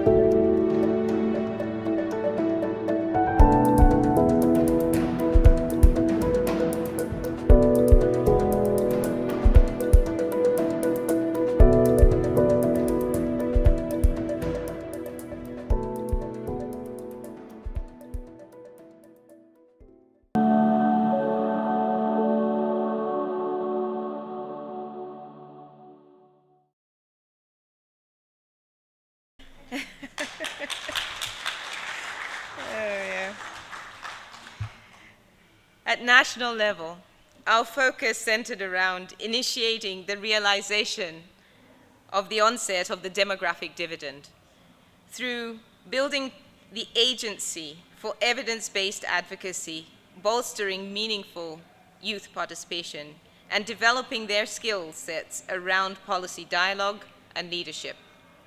We worked with select youth from rural and urban settings, shaping them for leadership and public speaking roles, strengthening their networks and developing their skills repertoire to become economically empowered. As such, many of the 75+ young people we have worked with now use their knowledge and their skills to participate effectively in technical working groups, committees, and task forces. Some of these young people are sitting within national and global forums, such as the National Planning Commission, Global Finance Facility, and the Global Youth Champions on HIV/AIDS, amongst others. Some have established their own organizations or initiatives, such as Ntanta, who established a fellowship and received World Bank funding. Other organizations are receiving grants for the first time after existing since 1999, and another in 2015. There are 6 organizations that have secured grants through technical support from HP+. Within the 6, some have accessed more than one grant. Approximate number of grants won by the organizations with support from HP+ are 11 in total and counting, totaling $66,800 amongst them, and with another $170,000 in funding that is pending or submitted for consideration. Through these opportunities to learn, practice, and collaborate with other and diverse stakeholders across the public and private sectors, youth have grown more confident in policy implementation. Young people have clearly demonstrated that given the right tools, information, and opportunities, they can meaningfully and actively participate in the country's policy arena and initiate great changes. Let's take a moment to hear from some of these young people.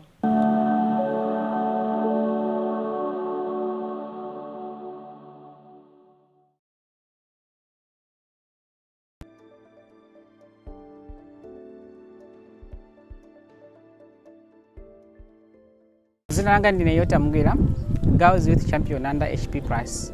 Ndinapangidwa trained in HP Plus ku Lilongwe for 4 days in Girls Tours. The first thing is napanga organization menu uchokera, which is Youth Empowerment Social Development. I oriented my members athu za Girls Tours and tinayamba kuyenda kuwaphunzitsa chinyamata.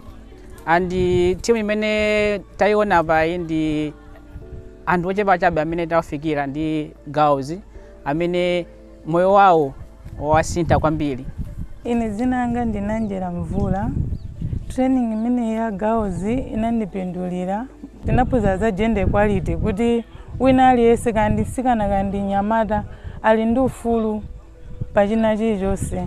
Osati kuti anyamata okhanda amene amakhala ndi masomphenya ayi. Komanso ifeyo satsikana tinawo ndi masomphenya tisamaziyang'anire pasi. I'm Misha Mwale from Kandole organization. Naphunzirapo za gender. Mene sana bwero training kwathu kunali kusiyana chifukwa chomwe chinkachitika timalingana ndi za maudindo. Maudindo ankangokhala achimuna okhaokha ankati akazi sangarani sangakwanirisi. Koma tabwera kuno ku training October tinaphunzirapo ndipo kunasinthidwa mpaka pano paine ndine share. So ndero apopo tinaphunzirapo kuti mkaziso athaso kukhala ndi udindo sizimatengera kuti mamuna yekha koma mkazi naye atha kulamulira. Nakalimbikisaso ku youth center kwathu faunali maudindo ankangopasa amuna okhaokha koma tinasintha maudindo aja akaziso nawo saumakhala ma secretary. Munga ife asikana masomphenya kwambiri sitimakhala nawo.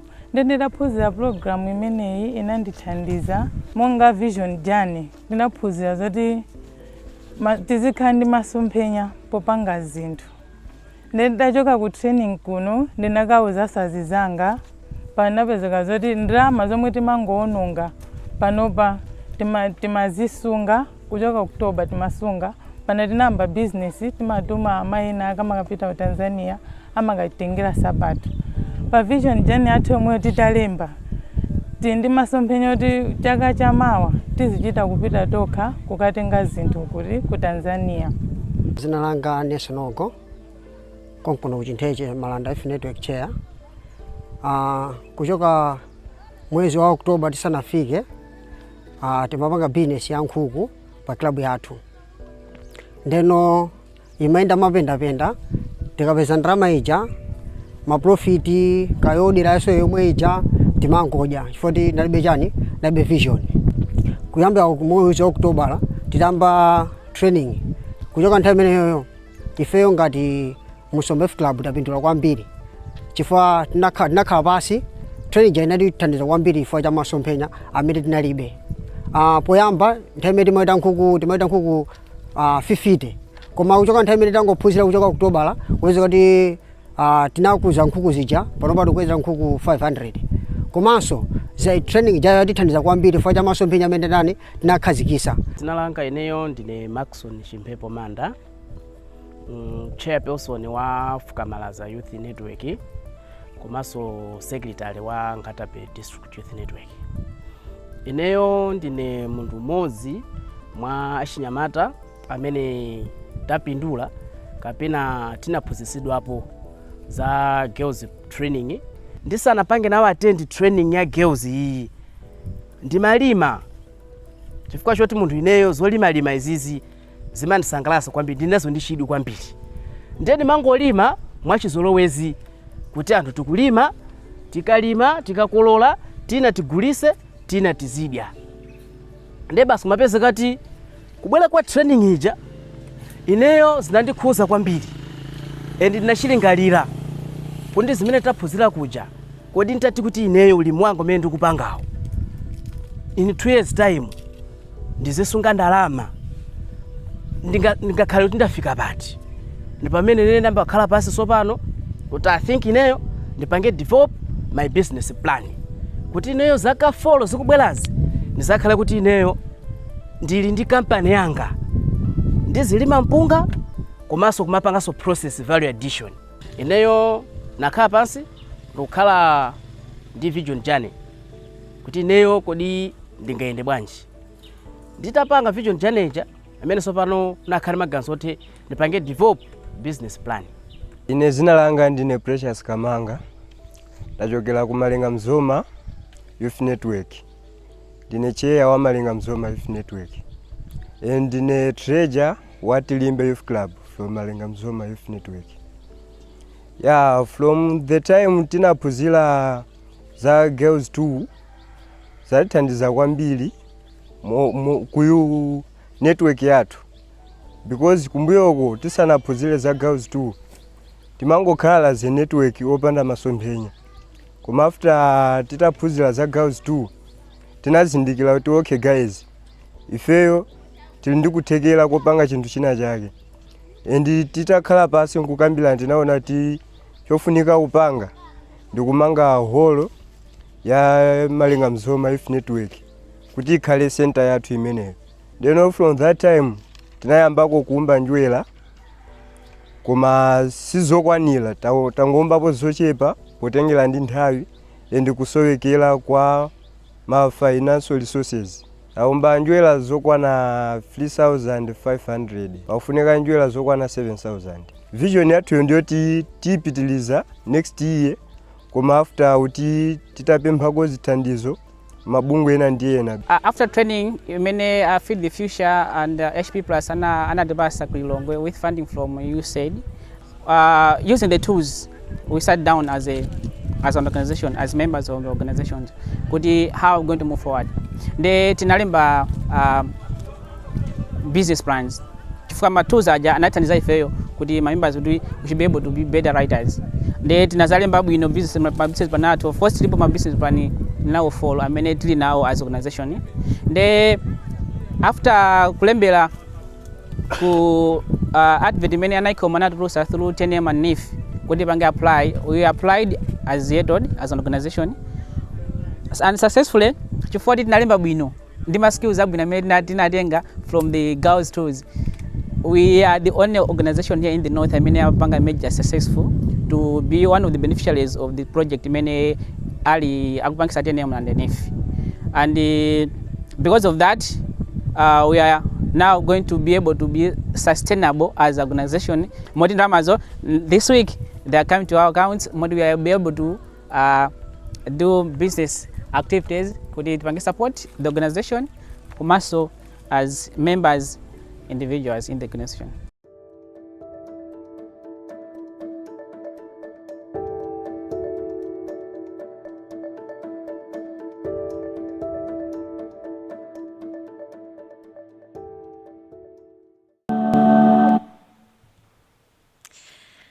Our work on youth has also focused on special interest groups such as adolescent girls and young women.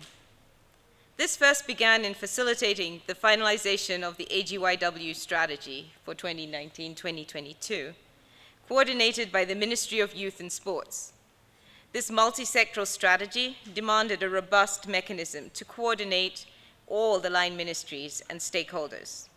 HP Plus and UNICEF supported the establishment of the AGYW Secretariat within the Ministry of Youth and Sports. At the inception, HP Plus supported the Secretariat to strengthen its monitoring capacity and coordination of partner activities through secondments of Global Health Fellows, and later replaced this with an M&E technical advisor embedded within the Secretariat to provide technical support within the Ministry of Youth and Sports. Just as we ensured quality and accurate data under youth-friendly health services, our work within the AGYW Secretariat has also included support for related activities such as upgrading and ensuring a functional digital youth information management system that converges sector youth indicators as well as specific youth indicators. The YOMIS has several modules, including one on AGYW, where all indicators around this subpopulation can be found.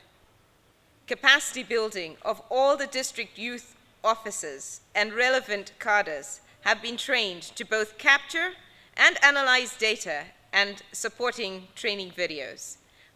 These are available to support the ongoing aspects of transitioning and onboarding of staff. Let's hear how some of our support from the ministry has been observed.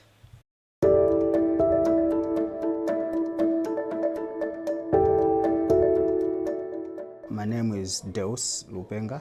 I work as the Chief Youth Officer in the Ministry of Youth and Sports. For the Youth Management Information System itself, initially we did a prototype. That was around 2016, but it had so many issues in terms of usability, but even the inputting and analysis of data.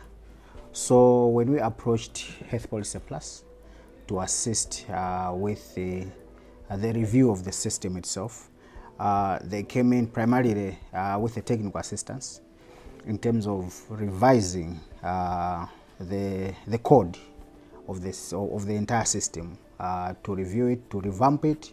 So we did a second edition of the system because the first one really wasn't quite usable. So we rewrote the entire code of the program, but we also received support in terms of hosting, not just the system itself, because the system is based on the website. So the assistance also extended to development of the ministry's website. But also beyond that, I think it was to do with the development of the supporting materials and the capacity building of the users, and in this case, the district youth officers. So it was a wide range of assistance, starting from the development of the system itself up until supporting functionality and access of the system to both the users but also us as a ministry. So it was within that wide spectrum of assistance and support. YOMIS has been one of the targeted interventions for quite some time, since around 2011. We started a little bit crudely because I think by then we had Excel platforms, then moved to Microsoft Access, but now we have a web-based system, and the main objective of having that kind of a system is to provide evidence and data.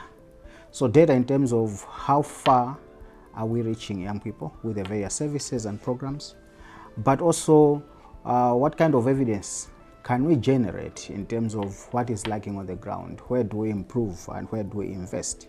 And all those, we can't make those decisions based upon guesswork. You need evidence, you need data on the ground.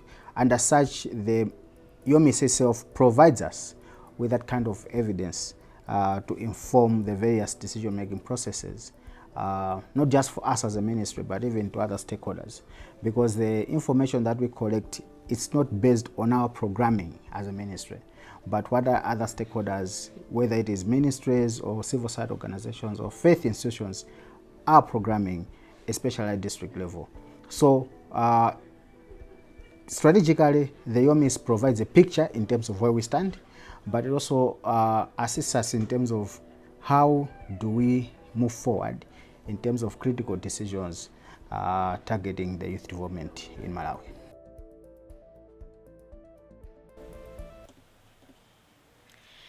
An extension of our work on AGYW has also led us to working with the Ministry of Gender and related stakeholders in advocating for ending child marriage. 10% of children in Malawi are married before the age of 15. And half of those girls are married before the age of 18. In 2020, Malawi had the 7th highest rate of child early and forced marriages in the world, and the highest in East and Southern Africa. This has negative impacts on the physical, economic, educational, and emotional well-being of girls and their families. In the same year, HP Plus initiated a multi-pronged approach to address child early and forced marriages by working at both the national and district level. At the national level, HP Plus supported the Ministry of Gender with advocacy for the finalization of select policy documents such as the National Work Plan for Ending Child Marriage through the CFM Task Force and the Miscellaneous Amendment Bill that harmonizes child protection laws, closing loopholes that allow early child marriages to continue, and criminalizing CFM by adding penalties to the court judgments.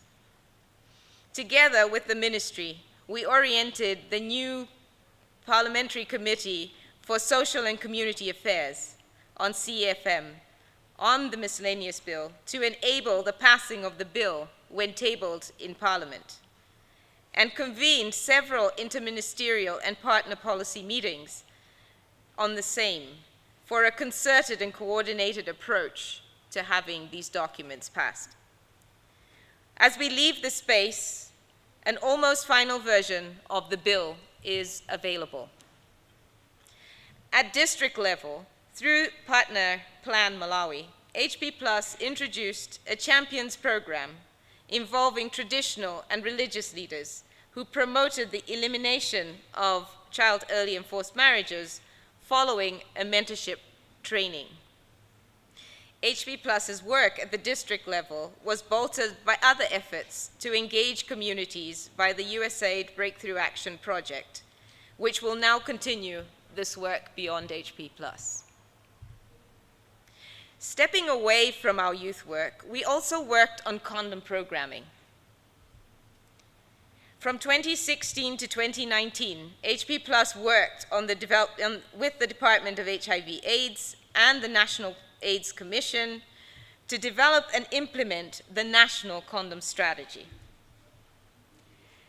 At the district level, we supported the establishment of condom coordination committees, providing technical oversight for the program.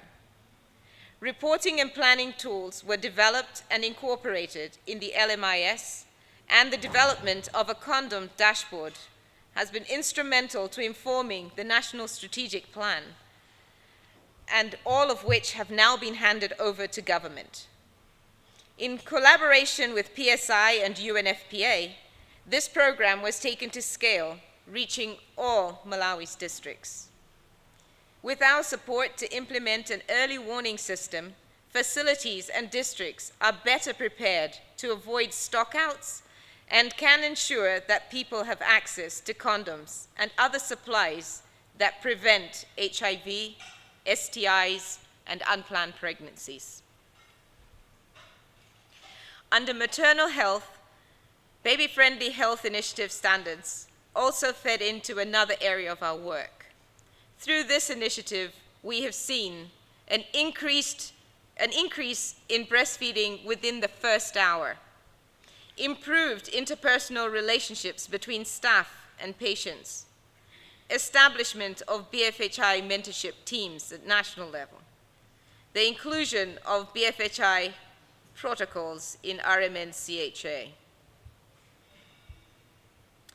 HP Plus also supported the Nurses and Midwives Council of Malawi to develop standards for nurses and midwives that previously did not exist for how to provide quality delivery of adult health, child health, oncology, and breastfeeding services. As a professional network, NMCM is responsible for regulating nurse and midwifery education, training, and practice in Malawi to contribute to better health care. These standards have now been validated and will now be instituted in all facilities in Malawi. As we all know, integration of sexual reproductive health and HIV has been one of government's priorities over the years. And here again, HP Plus supported the strengthening of intergovernmental partnerships to implement strategies and policies to ensure that cervical cancer screening and treatment services are expanded, especially amongst women living with HIV and AIDS, who are at a greater risk of cervical cancer. HP Plus provided technical support to Reproductive Health Department and the HIV/AIDS Department to coordinate integration of sexual reproductive health and HIV within the cervical cancer program. The support enabled the implementation of a coordinated approach to integrated cervical cancer screening at ART service delivery points in all districts, development and institutionalization of standard operating procedures of cervical cancer-related services, harmonization of cervical cancer indicators to frame a robust M&E system and incorporation of these in the DHIS2, data quality analysis and monitoring of indicators reported at facilities to improve data management, capacity building of LETS and colonoscopy services, and more recently, the revision of the Cervical Cancer National Strategic Plan for 2021 to 2025. The outcomes realized through this work, amongst others, include the establishment of a permanent governance structure, the Cervical Cancer Technical Working Group or Steering Committee, that has enhanced partner collaboration with organizations such as CHAI and WHO, and partners such as ITEC. The technical support provided has further enabled coordination between the two departments and skills transfer amongst staff within those with a good system in place for continuity of this program. Through all this, the Ministry of Health is now able to reach more women, especially those in rural areas, with integrated services that mitigate cervical cancer and encourage initiation of and adherence to ART. Our ministry counterpart shares her thoughts on the HP Plus support.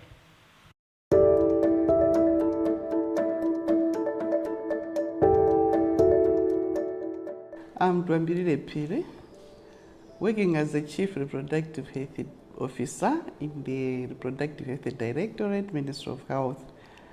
I'm responsible for cervical cancer program as the program manager. The issues were our program was being managed by one officer. So this had a lot of workload on one person, and the person did not have expertise on program management. Therefore, the support from HP Plus of a technical advisor assisted us with the expertise of program management, including monitoring and evaluation. The support from HP Plus assisted us in the development of a TWG, which the program did not have before him. TWG assists us to collaborate with partners so that we work together, we move together, and we standardize our policies. The support also assisted us in the policy documents review and development, like the service guidelines, training manuals, M&E system. Our program was not in the DHIS2, but now it is after the technical advisor came in. Our SOPs were not there, and now we have also developed a national strategic plan. Coming in of the technical advisor, he assisted at least this single person to move together and he at least train or brief her on what to do so that the program should progress and reach where we are now. The achievements the support has contributed to are, we had an expired service guideline, but now it's reviewed and we have a 2019 updated guideline. We had also expired training manuals, they were also updated. As already alluded, M&E system was not there. Now we have it in the DHIS2, and the strategic plan has just been finalized. It has also been reviewed. And there was also establishment of governance structure. We didn't have, the program didn't have the governance structure, but the coming in of the technical advisor assisted the program to have one. He's also resourceful. He assisted me in resource mobilization. So at least he could meet partners, which was not part of my expertise. So through the partners, the program has flourished throughout the country.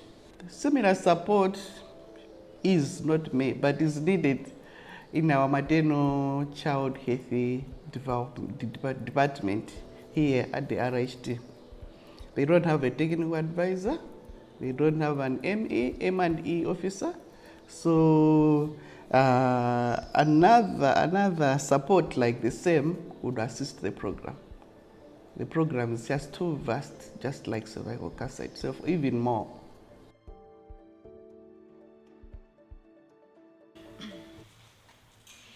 In summary, the support rendered under policy implementation as a whole has helped government implement policy at district level, reaching all intended beneficiaries. Develop policies that are aligned to sectoral policies and international protocols. Track policy implementation to inform the next generation of policies. Improve the lives of young people through positive health outcomes and economically. Increase meaningful participation and elevate young people to positions of prominence within governance structures at all levels. Improve data capture and used for decision making. Ensure women and young people's reproductive health rights are met. And harmonize national laws to guide policy implementation.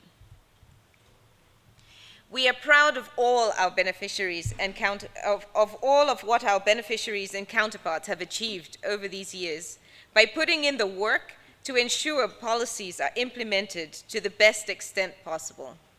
Largely, our work in policy has enabled many positive adaptations by various government departments and stakeholders and has changed the mindset and the lives of many youth. Thank you for your attention.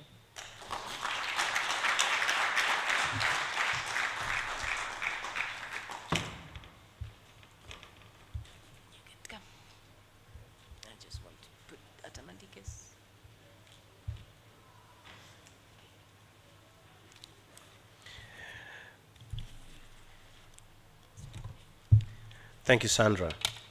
I'll ask you to hang around because there might be some questions that are directed to you or some general comments. I'm going to open for some 10 minutes just to get feedback from the floor on the presentation that has just been made, and also aware that there are people who are following this event online. If there are some comments that need to be read out, I would appreciate if they are passed on to me.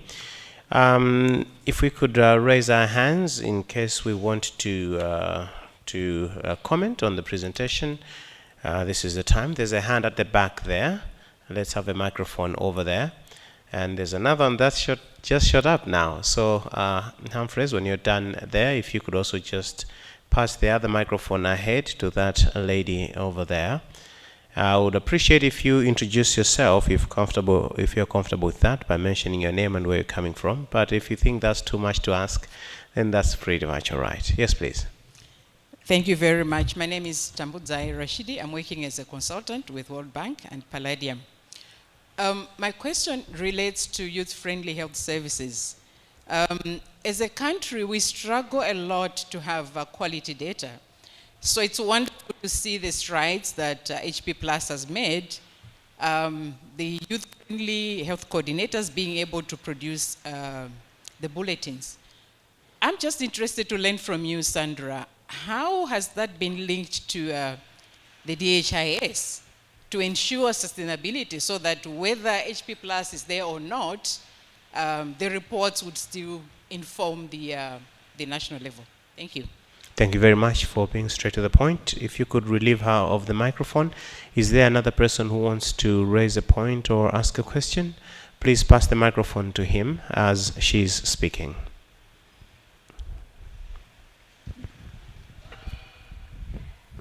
Thank you so much, Sandra, for the nice presentation. My name is Martha Valeta from PSI Malawi, the programs manager. Yeah.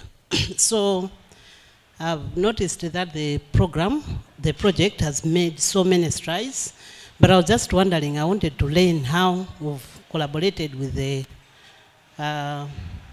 teachers in schools, because this is also one of the factors that is that has to be incorporated in the youth-friendly health services.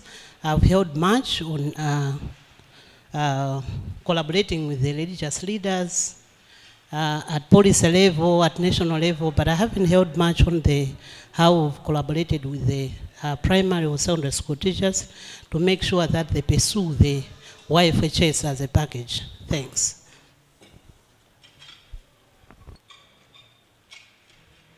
Thank you. And do we have anybody else who wants to speak? All right, let's take these three for now. Yes, sir.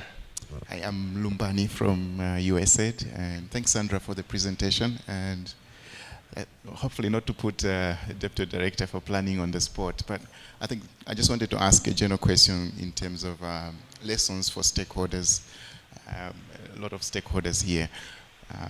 Policy is an interesting area, but so that the most interesting part is how can we make sure that the document just doesn't stay on the shelf, but is actually implemented. I wanted to ask, probably also from the Deputy Director of Planning, what are some of the things that you would love from stakeholders to make sure that these documents don't just remain on the shelf, but they're actually implemented? Thank you. Thank you very much. I will allow Sandra to respond to the two questions, and then we will have feedback from government and USAID on how we can ensure that the policies that have been developed are actually being implemented. Sandra. So thank you for the questions. So to answer Tambu's first question in terms of how do we ensure that this is in the DHIS too. So before we started building the capacity of youth-friendly health services officers, what we found was that there was no YFHS indicators per se in the DHIS2 for them to actually be reporting in.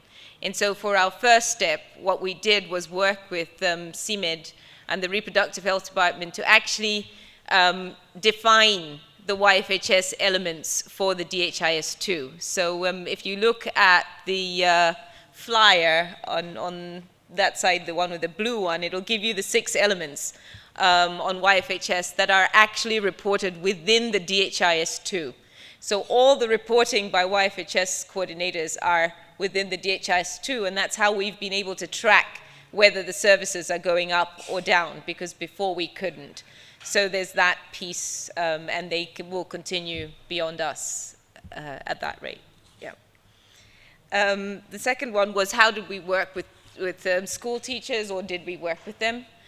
So since we were looking at the YFHS policy, during our piloting of the implementation of the YFHS strategy, the first phase of at Mangochi was to engage the different groups that seem to have barriers towards access to YFHS. And amongst those groups were the teaching committees. So we worked with the teachers' committees at the district level. And what we did with them was to make sure that they came up with a 6-month action plan. And in that, in the 6 months that they were working with, they raised money for changing rooms for girls. They referred girls to YFHS services, and they worked with our community radio stations, so we have some of the materials behind there, for them to actually look at how YFHS becomes an acceptable referral system within the education system. So we have worked within the school committees, but also with the parent-teacher associations, so both at secondary and national level. And then we also engaged the school management committee, because they have like layers within the educational sector, yes, on the same. So they worked as a collaborative team. It's just there's so much to report, and we've been selective. But yes, we have worked. I think the other one, Dr. Gerard, you have been put on the spot.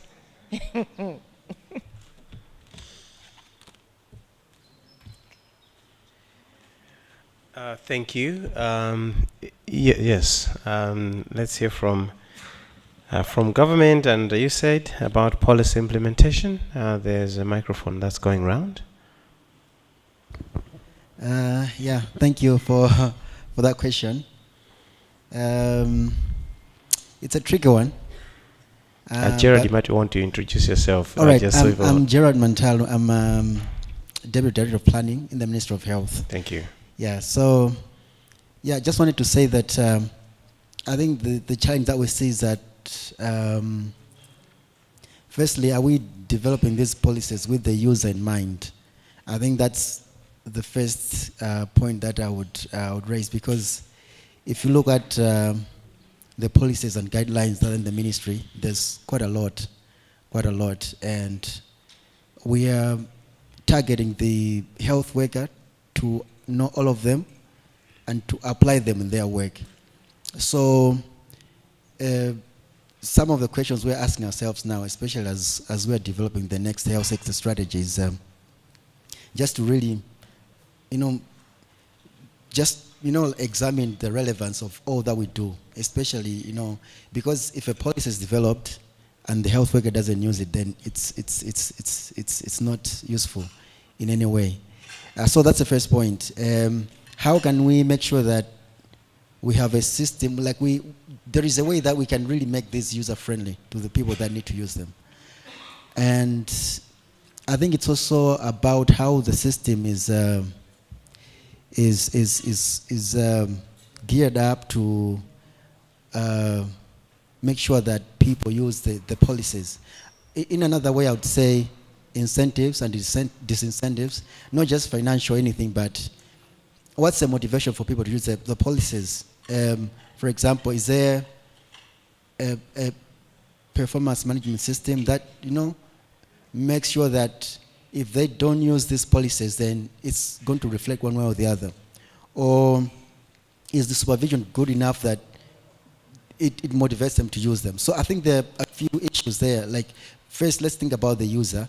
Then how is the system working to make sure that the people who need to use the policies feel there is need to use them? Thank you. Thank you very much, Dr. Mantaru, for that. Is anybody willing to speak from USAID in ensuring that some of these policies are implemented, or an appeal to government at least? There's a hand up here. To ensure that we don't just keep going round and round in circles, reinventing the wheel and not getting to use it at all. Let's hear from you, and then I want to hear from the gentleman over here, and then we'll move on to the next session. Thank you very much. This is Bethany Godi from USAID. So this was actually a question from USAID that was being posed to our government counterparts. But all the same, I'll try to say something on this. So while we are celebrating putting the close out of the HP Plus activity, we just want to point out here that USAID is at an advanced stage doing the design of the follow-on activity. This is not just the end, so we'll make sure we have a follow-on activity. So just like in the HP Plus activity, USAID was actually supporting Ministry of Health, our government counterparts, through seconded staff, just to make sure our government counterparts are being assisted with policy implementation. So even in the follow-on activity, which we hope it will be awarded anywhere probably in June or somewhere thereafter, we will continue with support through seconded staff to different departments in the Ministry of Health. Thank you. Thank you very much. Thank you so much. Thank you. Yes, sir. Thank you. I'm Henry Peary. I'm the Deputy Director in the Reproductive Health. I just wanted to add that knowledge is power. If you don't know about the policy, how are you going to implement? So the first step is the dissemination of the policies, which we try as much as possible to make sure that the policies are disseminated down to the grassroots. The second thing is that following the policy document, we develop the necessary strategies for those policies. And the strategies have got the implementation plan and the financial aspect of it. So without money, there will be no implementation. So if you see sometimes some policies are not being implemented to the fullest, possibly it's that component. Our development partners are here, and we appreciate your support and your continued support in that area. Lastly, monitoring and evaluation. The reviews. We do regular reviews so that we know that we are within the strategy and achieving the necessary milestones. So that when we review or formulate the follow-up policy, we are educated by the needed evidence from implementation. So I just wanted to add that from what my fellow directors said, and also from what Beth has said. Thank you. Thank you very much indeed. There's another hand up here. I'll just take this one quickly and then we move on to the next presentation. But thank you so much, Dr. Peary, for your input. Yes, please.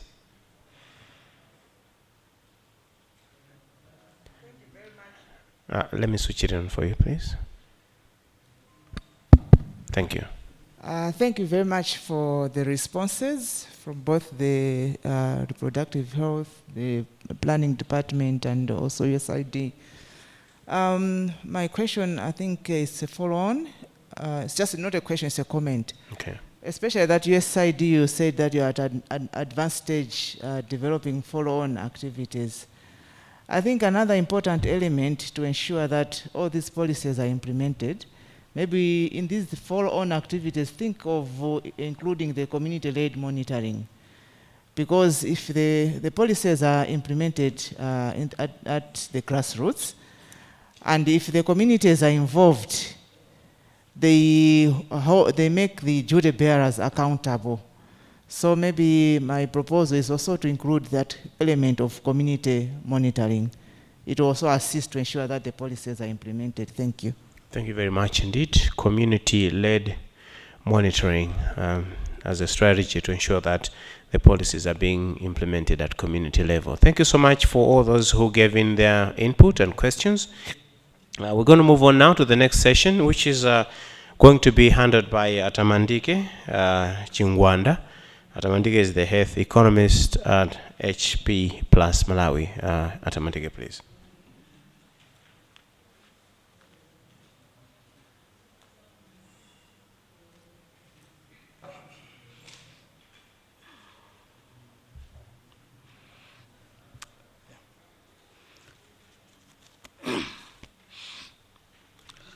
Good morning once again.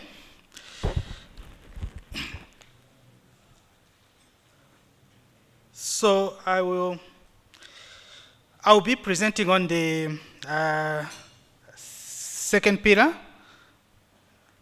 of the HP Plus project.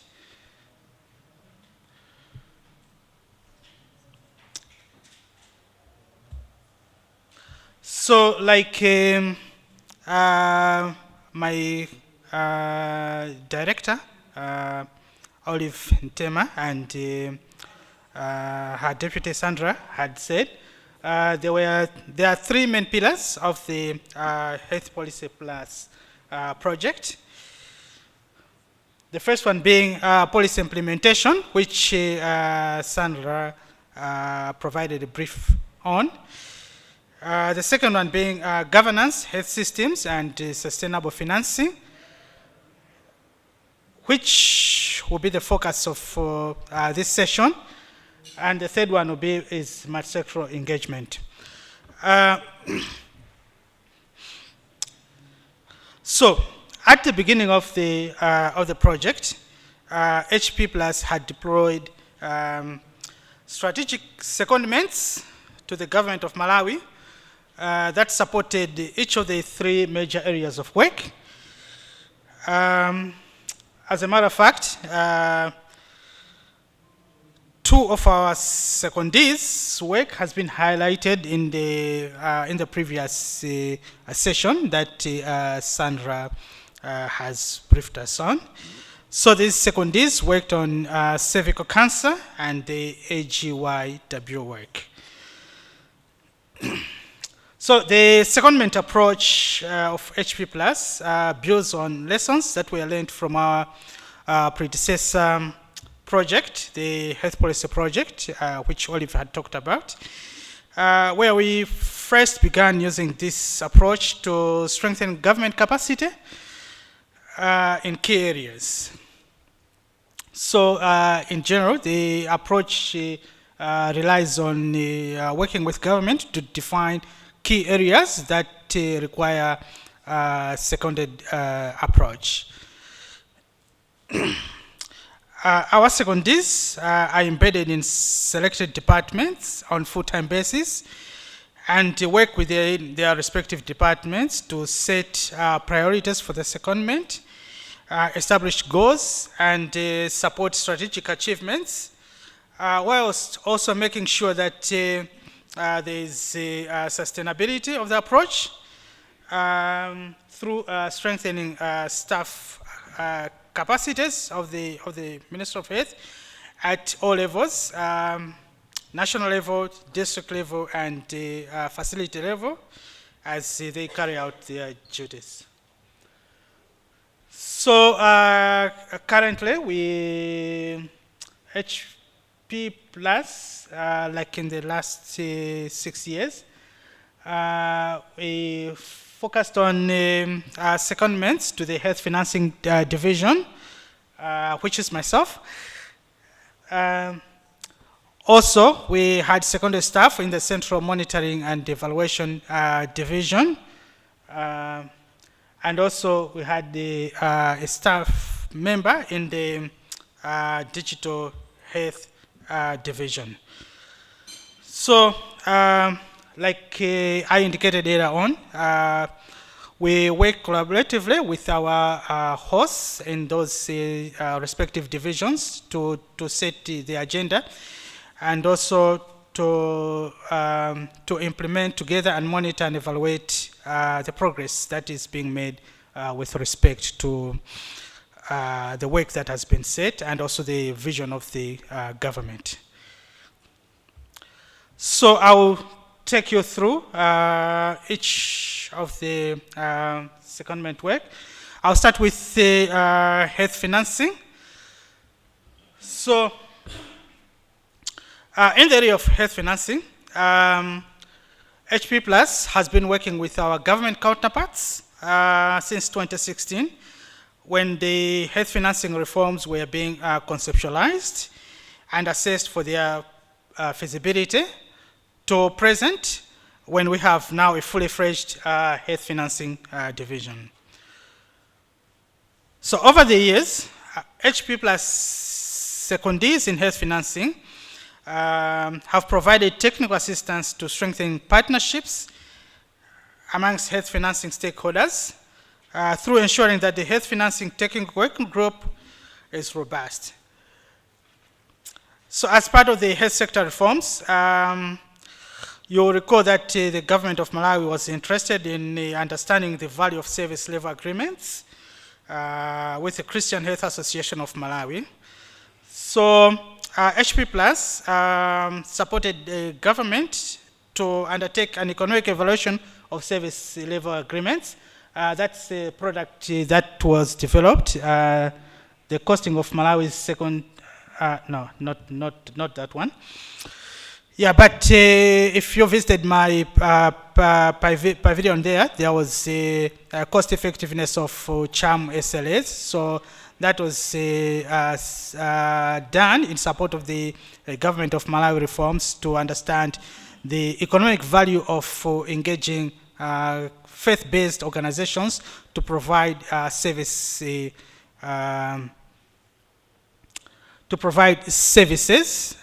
free at the point of care. We have also been an important partner to the government of Malawi, hopefully, in costing of health services. So that's the costing of Malawi health sector using the One Health 2 is one of the work that we did together with the government of Malawi.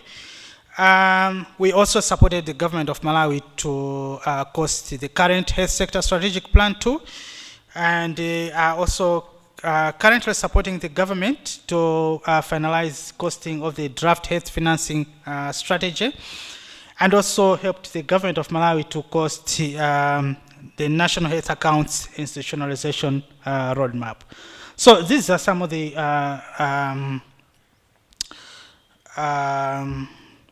products that we did. So in terms of partnerships, we did not do all this work in isolation.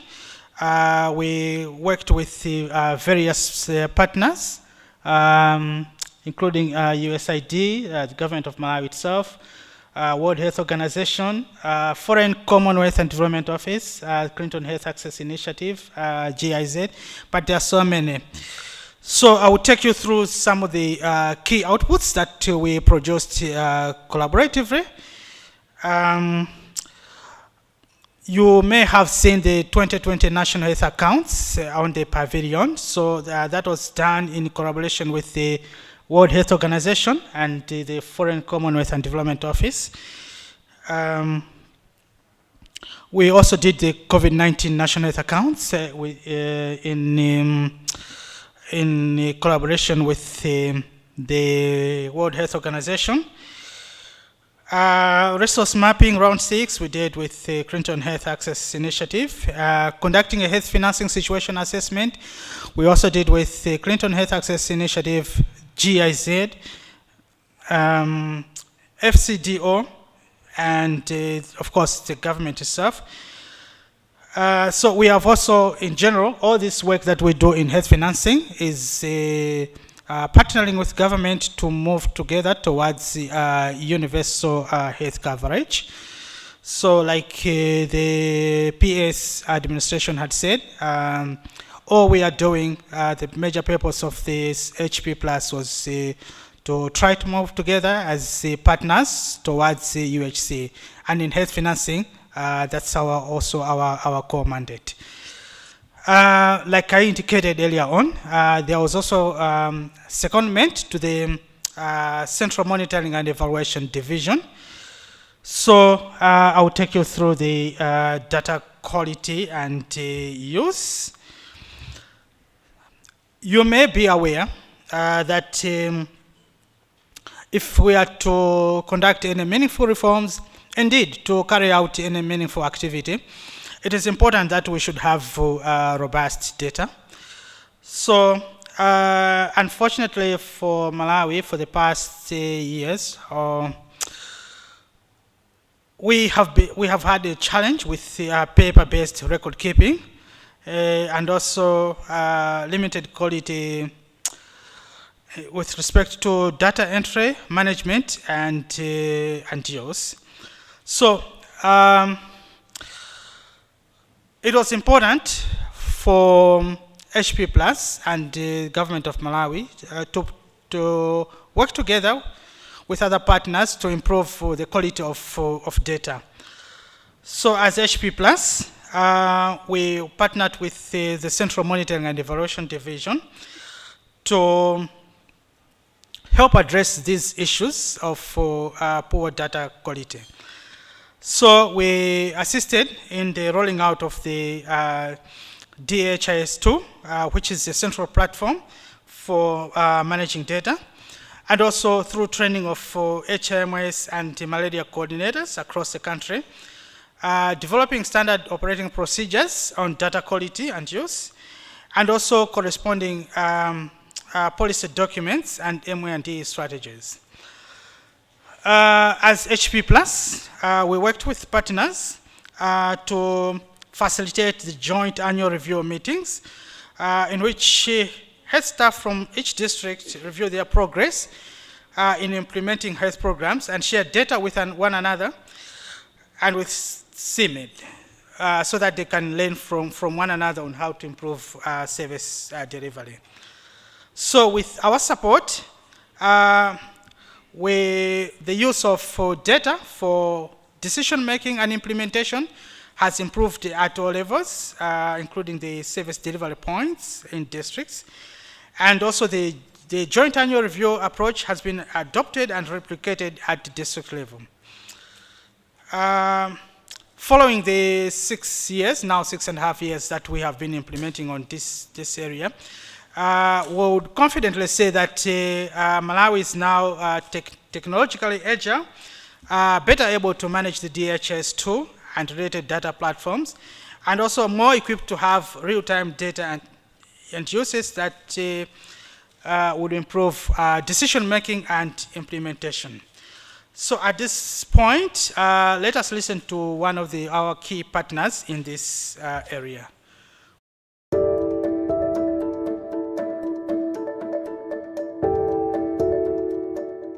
My name is Isaac Dambula. I'm Deputy Director of Planning in the Ministry of Health in the Department of Planning and Policy Development. My area is Monitoring and Evaluation, so I'm head of the Monitoring and Evaluation Division.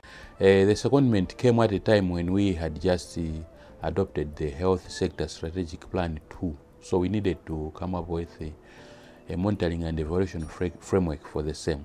So we managed to achieve that, and we also managed to do data quality assessments. We did 2 within this period, and also routine mentorship and support to districts on data management and also on the district health information systems. Now we have improved on the data quality, timeliness, and also accuracy of the data that the districts upload in the system.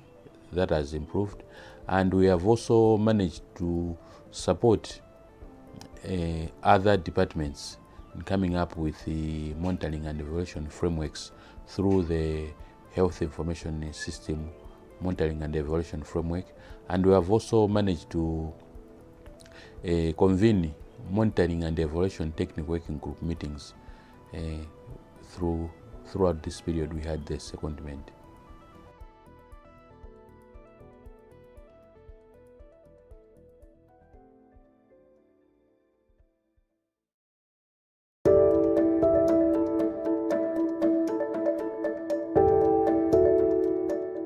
My name is Gracious Chavi. I'm actually working with the Global Fund. We are basically supporting the Ministry of Health in aspects of health systems management.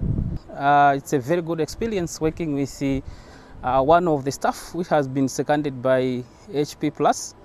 For me, I think I've worked with him for a number of years, probably could be about 3 years now. So there's a lot that we have actually achieved together, and actually the support that we have received from this seconded staff. We are looking at different areas here. The first area could be that of collaboration between partners who are supporting the Ministry of Health, and also in terms of capacity building. So there are a number of factors, a number of things that we can point out here, starting from programming, the technical aspect itself, as well as the actual implementation of different interventions in the health sector. There are things that we could mention in isolation in the packaging that I've just mentioned. One of it could be the aspect of programming, in the sense that we have worked together in developing budgets in line with the health strategic plans to ensure that the intervention the Ministry of Health are helpful and are actually supporting the people on the ground. These are the targeted beneficiaries. But also it has helped in terms of building the capacity of even staff at CMET. This is Central Monitoring Observation, of which is basically responsible for M1D, and all other staff apart from myself. Even those people that we are working with at district level, and all those people that we are working at central level in the ministry. I think it has been a quite experience, a good experience working with him, because it has enhanced the efficiency of staff, ensuring that the goals that have been set in the strategic interventions are actually achieved.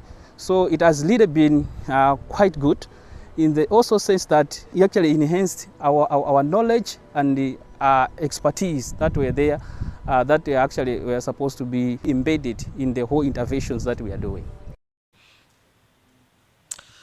So just like the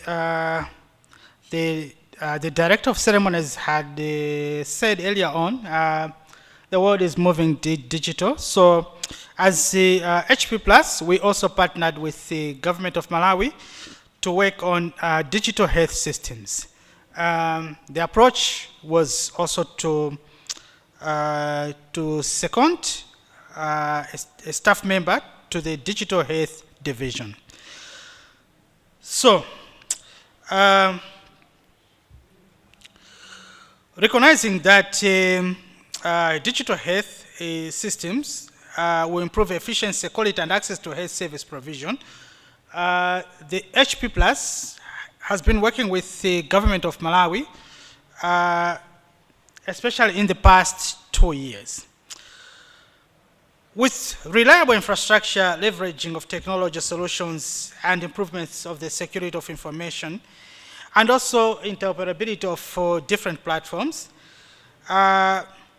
we intend to make information sharing easier, so that it could also improve not only the availability of services for decision making, but also, more importantly, to improve continuity of care. HP Plus has worked with the government of Malawi to improve telehealth services, which we believe can address shortage of specialized health personnel. Since the creation of the Digital Health Division in the Ministry of Health in the year 2020, our staff, the seconded advisor, has been working with government counterparts and also other partners to develop guiding policy documents, identify resource needs in the digital health arena, and also harmonize partner work plans to avoid duplication of efforts. Through our secondee, we have facilitated, coordinated, and provided strategic funding for revitalization of digital health fora that bring together all partners that are working in the digital health solution space, thereby helping to prioritize, under the leadership of government, of course, the digital health activities, and also to promote harmonization and integration of platforms and systems that are being proposed. So let us now hear our government partner in the digital health space.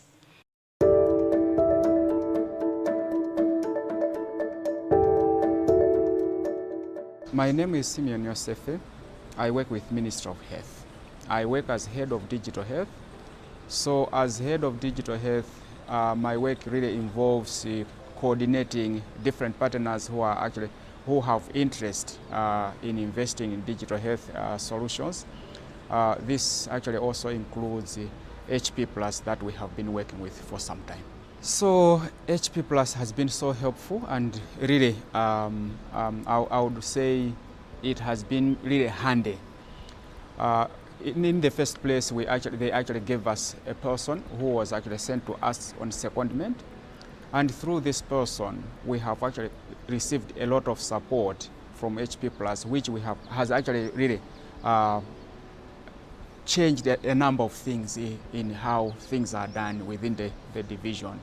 So there are quite good results that have actually come out from having this person as part of the team that we have. So when I actually got this person, I'll go back a bit, because when I was involved in the recruitment of this person, I actually indicated to them that I needed someone who was hands-on. And because this person was hands-on, I have been using him on a number of initiatives. So I will give an example of the Integrated Community Health Information System, which is the first type of system that is actually encompassing all the community initiatives that different partners are doing. We are bringing that together. And then apart from that, we have also I have mostly used him in actually coordinating of the partners. So we have actually worked on the work plans for all the partners so that they are actually harmonized.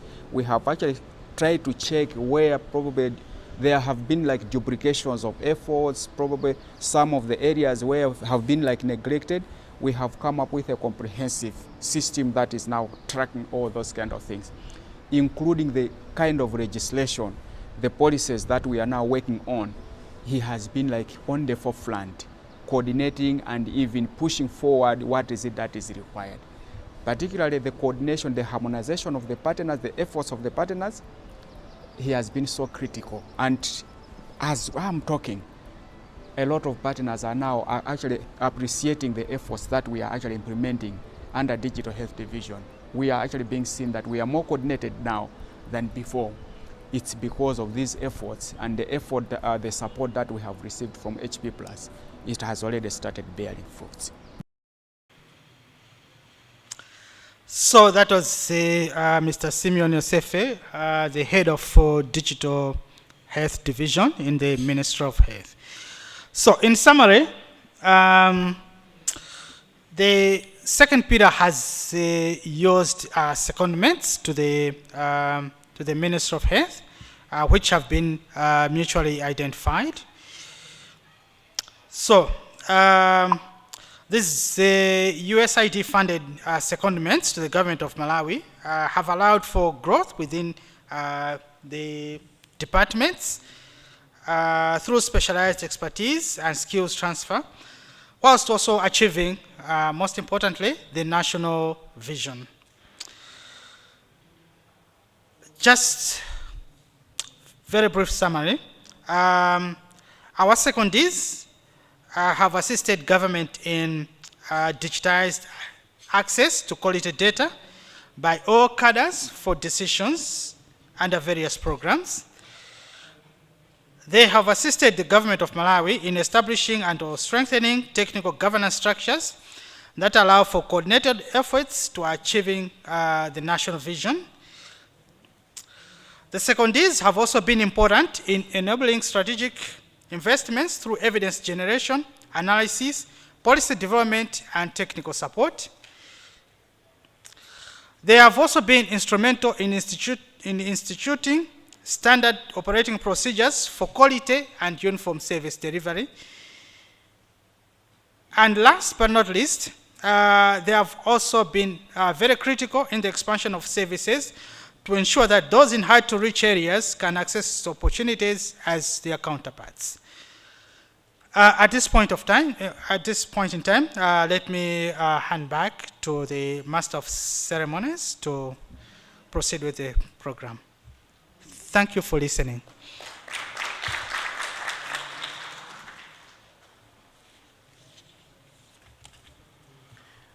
And thank you very much indeed for that presentation, Atamandike.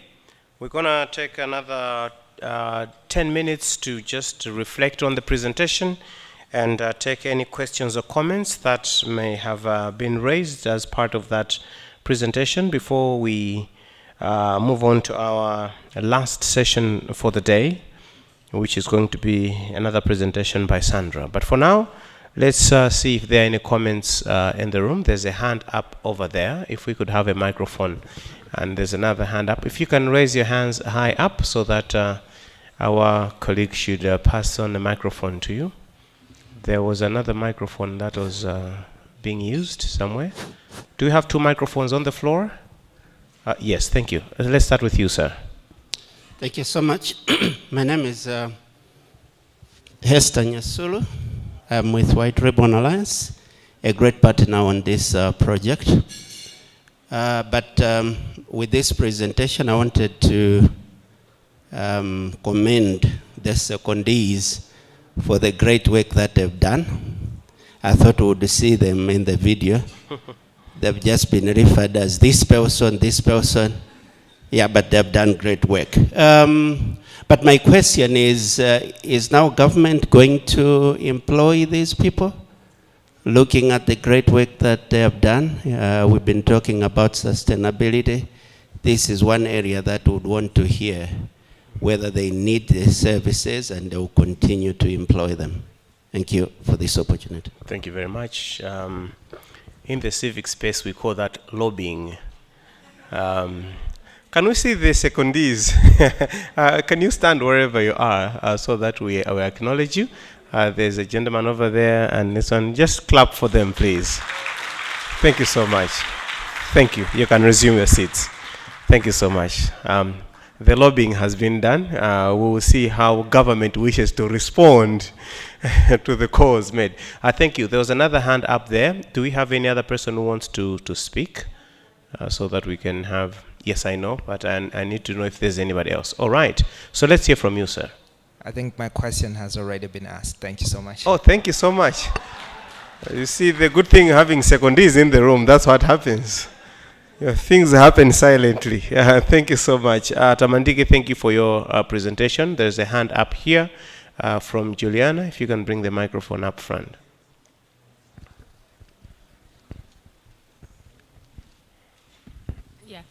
Thanks to all the presenters and to HP Plus, which has been a great partner to UNFPA. My question is not only focusing on Atamandike, but maybe mainly on what Sandra was presenting on issues of family planning and youth. And I know HP Plus, you could correct me if I'm wrong, your main area was focusing on policy implementation. And we usually see that our central level activities on policy really works very well. I'm curious to see if you were able to coordinate with the districts to develop any standing operational procedures so that the policies could be well implemented at district levels, because that's one of the challenges that you usually see. I know, Jim, when we talked about getting these documents out to see how best we can do it at community, to monitor at community level. But I'm looking at how you linked with the districts to make sure that there's meaningful implementation and follow-up on the many policies that are there, which is usually our major challenges as a country. Thanks. Okay. Thank you very much for that.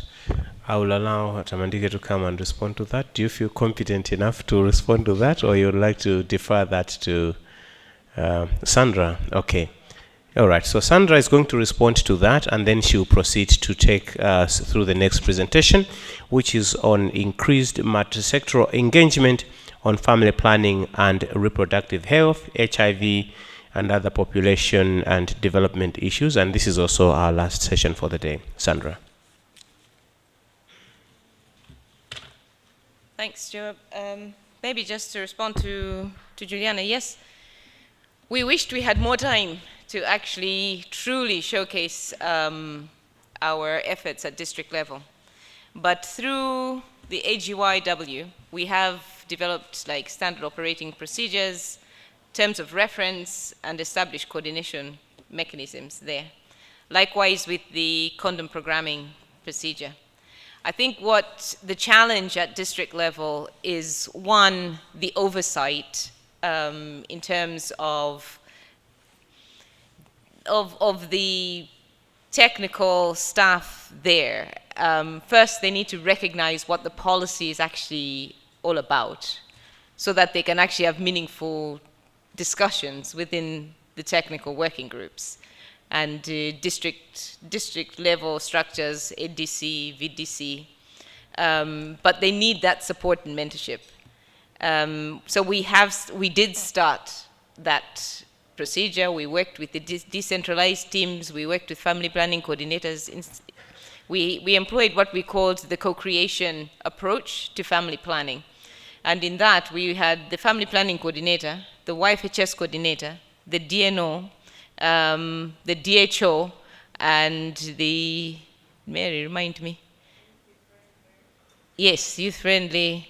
So we had a multisectoral team, and what we did was give them catalytic funding to basically set up a coordination mechanism and keep that running for 6 months, which they managed to do as a team so that they understood that family planning went across sectors and was not restrictive to health. And they came up with things like terms of reference, resource mobilization tools, etc. But as I said, all these wonderful things were coming at the end of the project. We have the task forces now that are in place and the district nursing officers that will now provide the oversight together with RHD to continue the mentorship of these.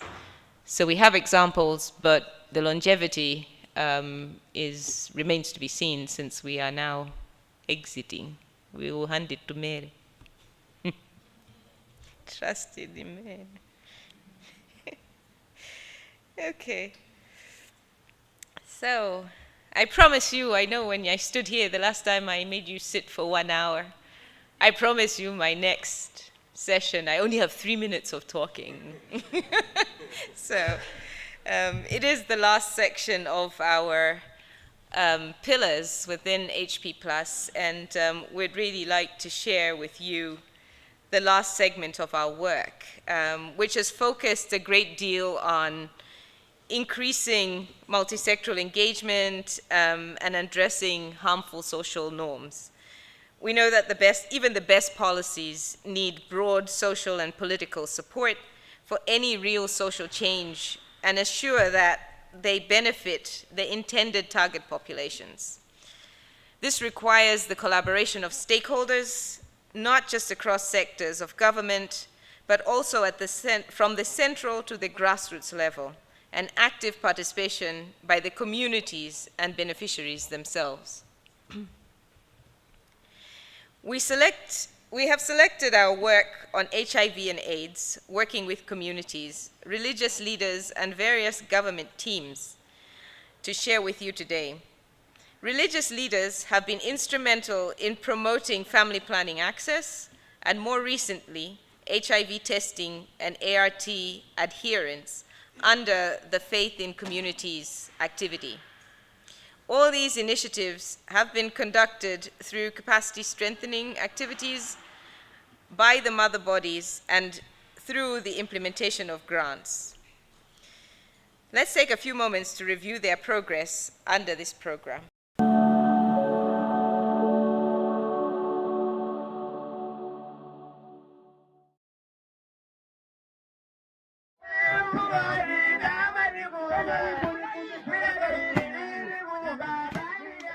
Over 1 million Malawians are living with HIV.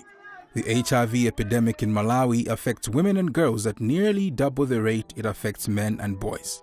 But men and boys are much less likely to know their HIV status or be on life-saving antiretroviral therapy.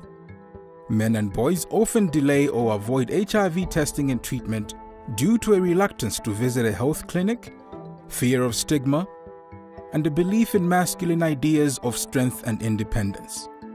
changing the course of Malawi's HIV epidemic will require changing norms around HIV.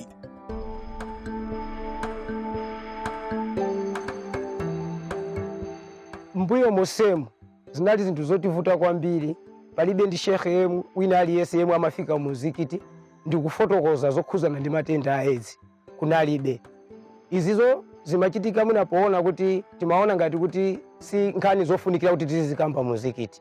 Nearly all of Malawians belong to a faith community, making religious leaders highly trusted and respected members of society. But until recently, discussing HIV in churches and mosques was considered taboo. Now, however, the PEPFAR Faith and Community Initiative, or FCI, has enlisted religious leaders from Malawi's 6 religious mother bodies, national organizations that represent the country's main religions, to help fight HIV and dispel myths and misconceptions.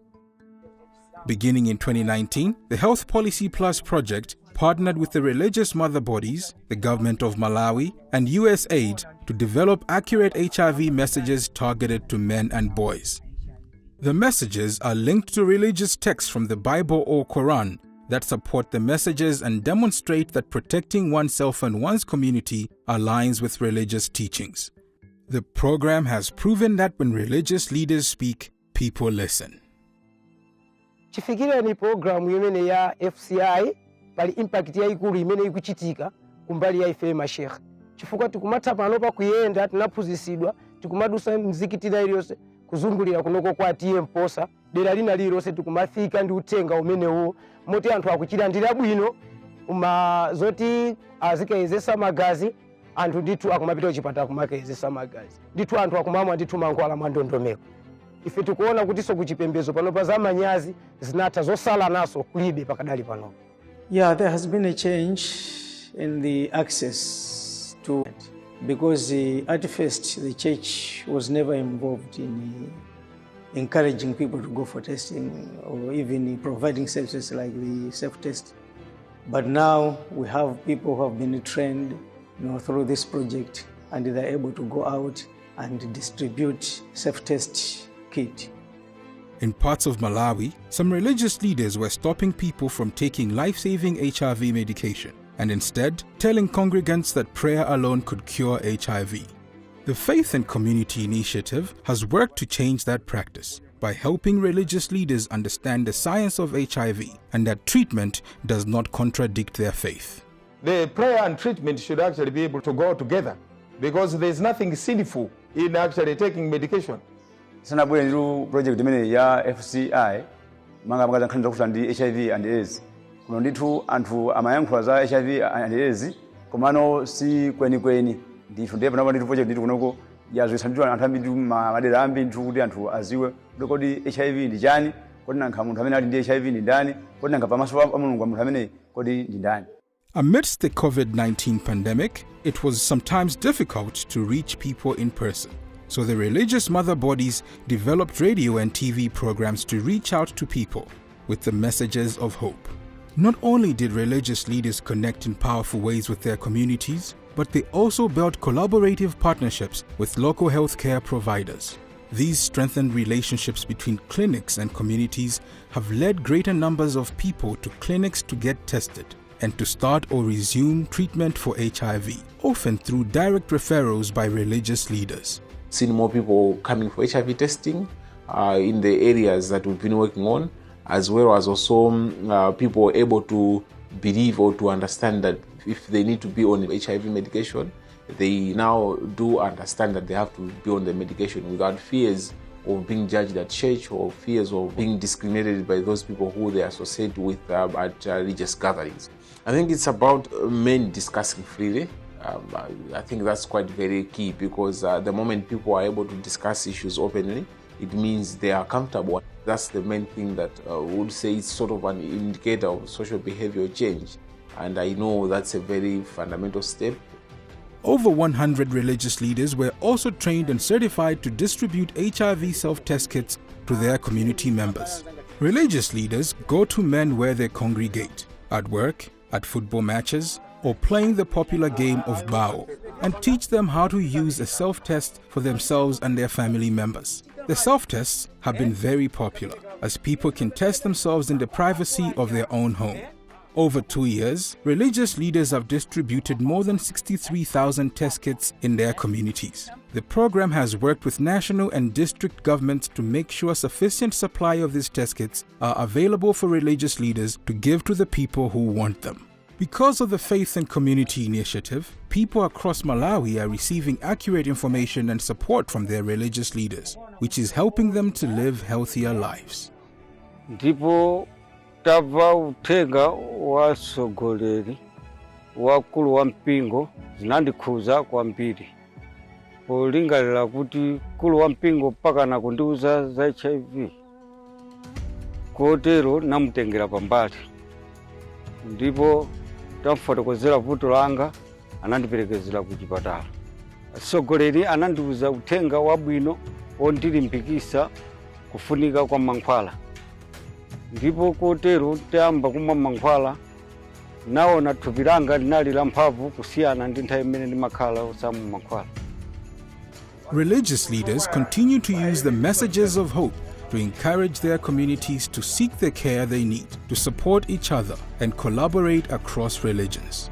Through discussion, song and dance, such as this traditional Islamic zikiri dance, they bring the once taboo topic of HIV into the light.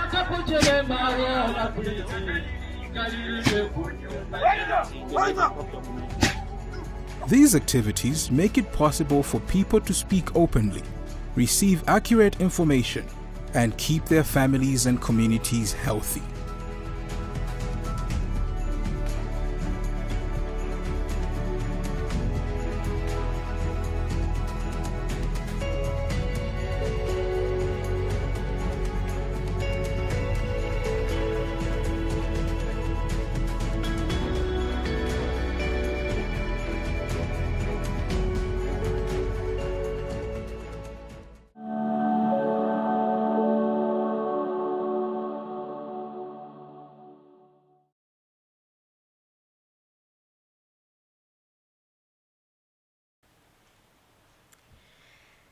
Our final section for you today remains at the grassroots, where community radio stations have been phenomenal in galvanizing communities into action around all our varied programs of YFHS, population and development, cervical cancer, sexual reproductive health and rights, maternal health, HIV/AIDS, and health financing. Using youth journalists to engage with fellow youth, communities, and district-level teams, so many aspects of change have come about. This is their story.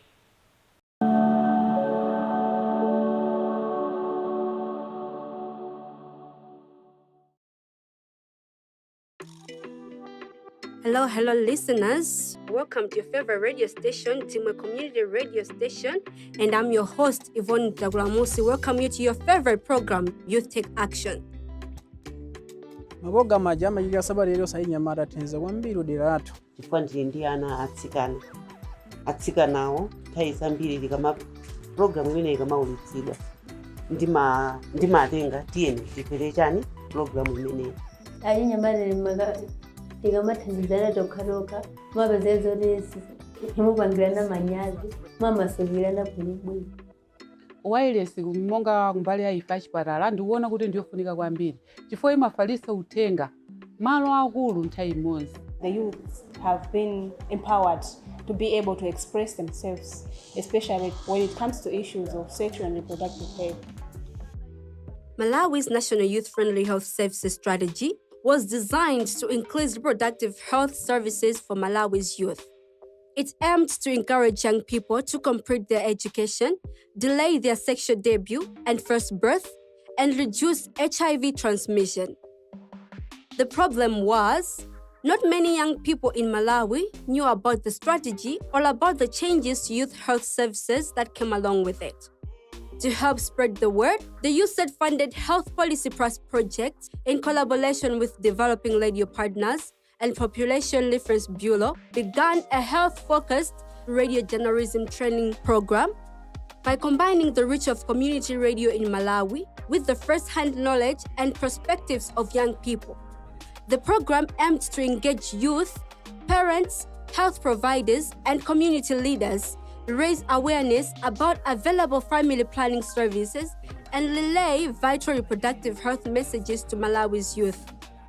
Since our program began, more than 400 young people at 7 community-based radio stations across Malawi have gone through the training. They've been equipped with the knowledge and the skills on how they can produce radio programs. They are able to conduct interviews, writing scripts. Some of them are good presenters and producers as well. Lusora bayese kuzontaniza kwambiri for yanteza kulimba ntima. Maso ndiko zama kwati subira balidi mwina balaka bafunika bwe gamina yakuri wanyamada gamia balidi because kaso muhwamba kuri ndigayibiga ndene balidi mene boko.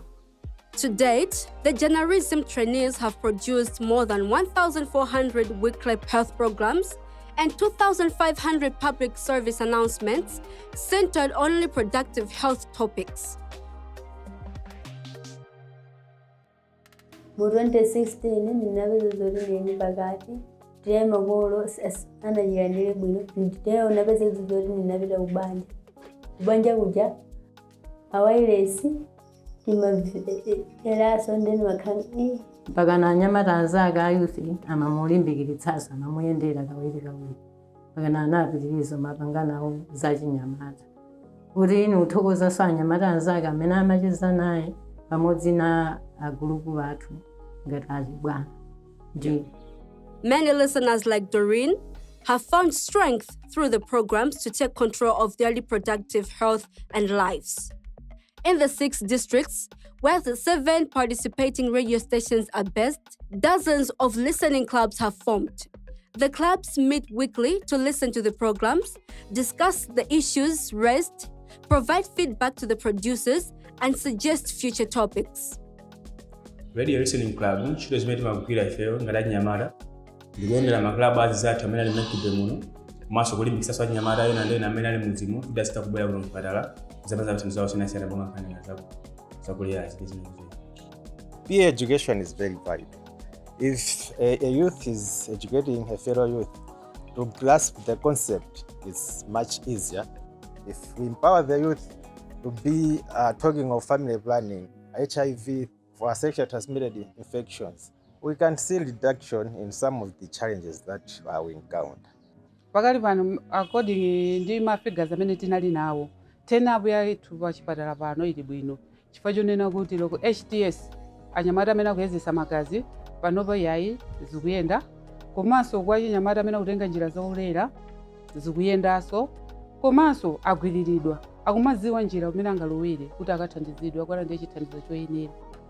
After just the first 8 months of the program, 60% of youth and parents in the station's listening areas had heard of the government's youth-friendly health services policy, whereas none had heard of it before the program began. As a result of our radio programs, we have seen stricter village enforcement of laws banning child marriage. Rates of teen pregnancy in our station areas are down. There is an increase in HIV testing and counseling, and construction on several new youth clinics have started. Program imene ya chinyamata yasintha ndondomeko imeneyo yokwatira ana ali chichepere. Kuthandiziranso ife ngati mafumu. Ifeyo ngati mafumu ndondomeko imeneyi phatikiza ndi chinyamata kwathu kuno tagwira ntchito yothetsa maukwati achichepere. We have also seen parents become more supportive and engaged with youth reproductive health. Ili bwino yatisintha chifukwa chakuti anawa ali ndi kuthekera ndiwo masuka pachina chilichonse pofuna kukambirana ndi makolo.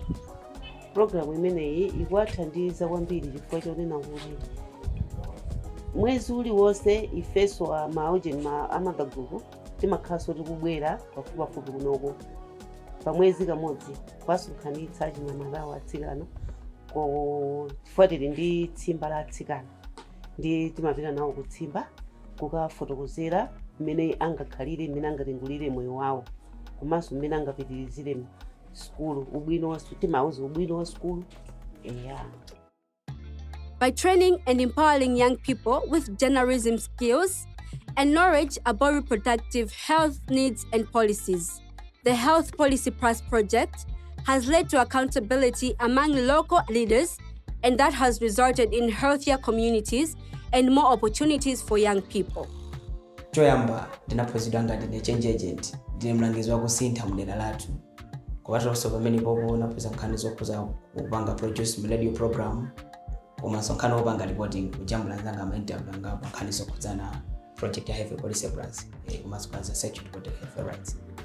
Ndi ubwino otachinyamata azipanga maprogramu kati awo kuti azimveka pawairesi fuka iwo yachinyamata programu ndi yawo kote kuti tiyendere kuti mafumu akuluakulu kapena ena azikhala patsogolo kusiya eneke okhala patsogolo koma iwo azikhala patsogolo achinyamata ife mafumu akuluakulu tizibwera pambuyo kwathandizira pena pamene pakukhala ngati pakukhota chifukwa zina zimayenda ndi chikhalidwe chadera.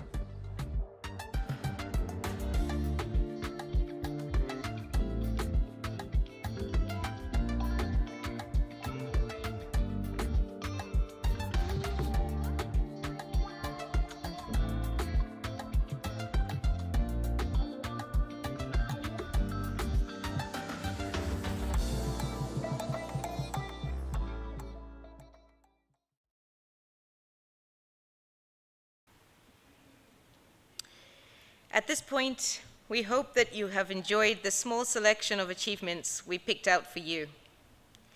We will be closing the doors on the HP Plus project, but do so proudly, knowing that so many people, partners, and government counterparts have the tools, skills, and the technical ability to continue where we left off.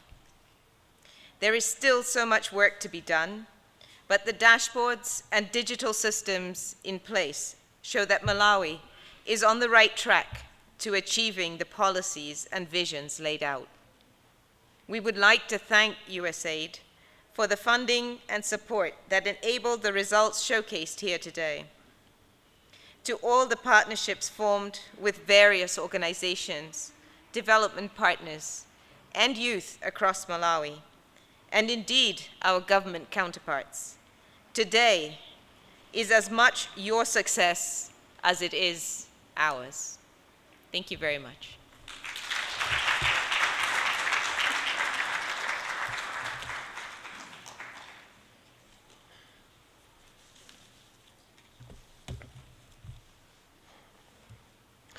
And thank you very much, Sandra, for that presentation.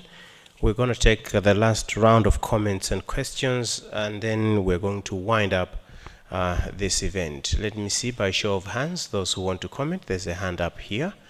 Is there anybody else who wishes to talk? There's another hand up there. Yes, sir. It's not yet. Thank you very much, Sandra, and the whole Palladium or HP Plus team. I thought it would be very important for me to highlight the fact that as the project is winding up, we are also very grateful as the University of Malawi, formerly Chancellor College, because we have consistently worked with them as we are talking now through the project which we had with the Palladium. We have developed a module which is called Models Module, let me say a course which is being offered in the final year of demography students. But throughout the development of that module, Palladium supported that, and I thought it's very important because they didn't mention it. I thought it's very important that I should mention it, that we have such a very important course within our degree program. Thank you very much. Thank you very much indeed. Thank you. It's very significant indeed, and thank you for bringing that up. Thank you so much. My name is Levin Homa from Last Mile Health. Well, thank you so much, the HP Plus team, for taking us through a journey that it's very clear that has been a very successful journey. I was just wondering to hear maybe any challenges that you've encountered throughout the 6-7 years, because I don't think I've seen that highlighted. We are here to learn. Maybe some of us will be continuing implementing some of the projects that you've been doing in the last 7 years. We would have loved to see maybe some highlights of what were some of the key challenges and how were you able to navigate them. Thank you so much. Thank you, please. Any more comments? I know by asking about the challenges, that could take another 2 hours, because there must be a lot of challenges. So I will take that. Is that do you want to comment, sir? Yes, please.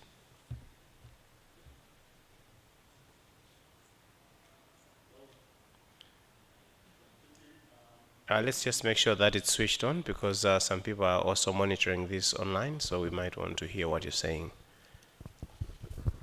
Okay, I want to make a comment both as an observer and also an implementer, because I work for Plan International and we were partners in the HP Plus.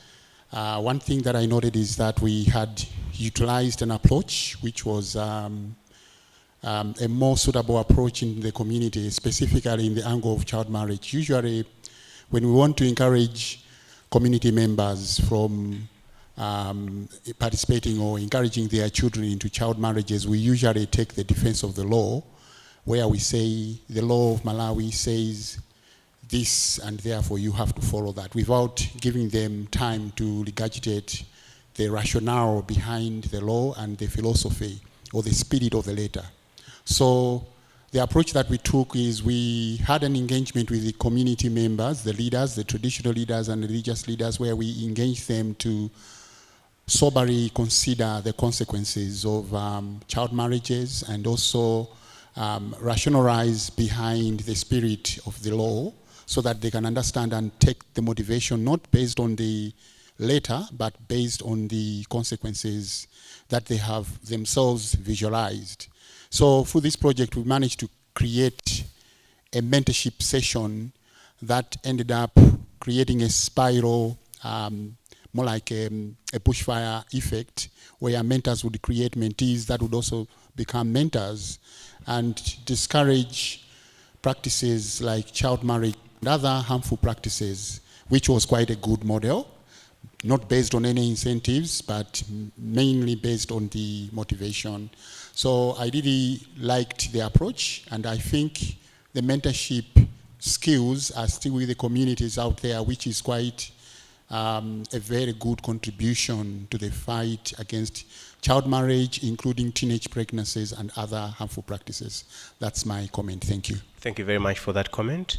There is another hand up here. I'll take 1 or 2 last comments, and then we will hear from Sandra to just react to those comments.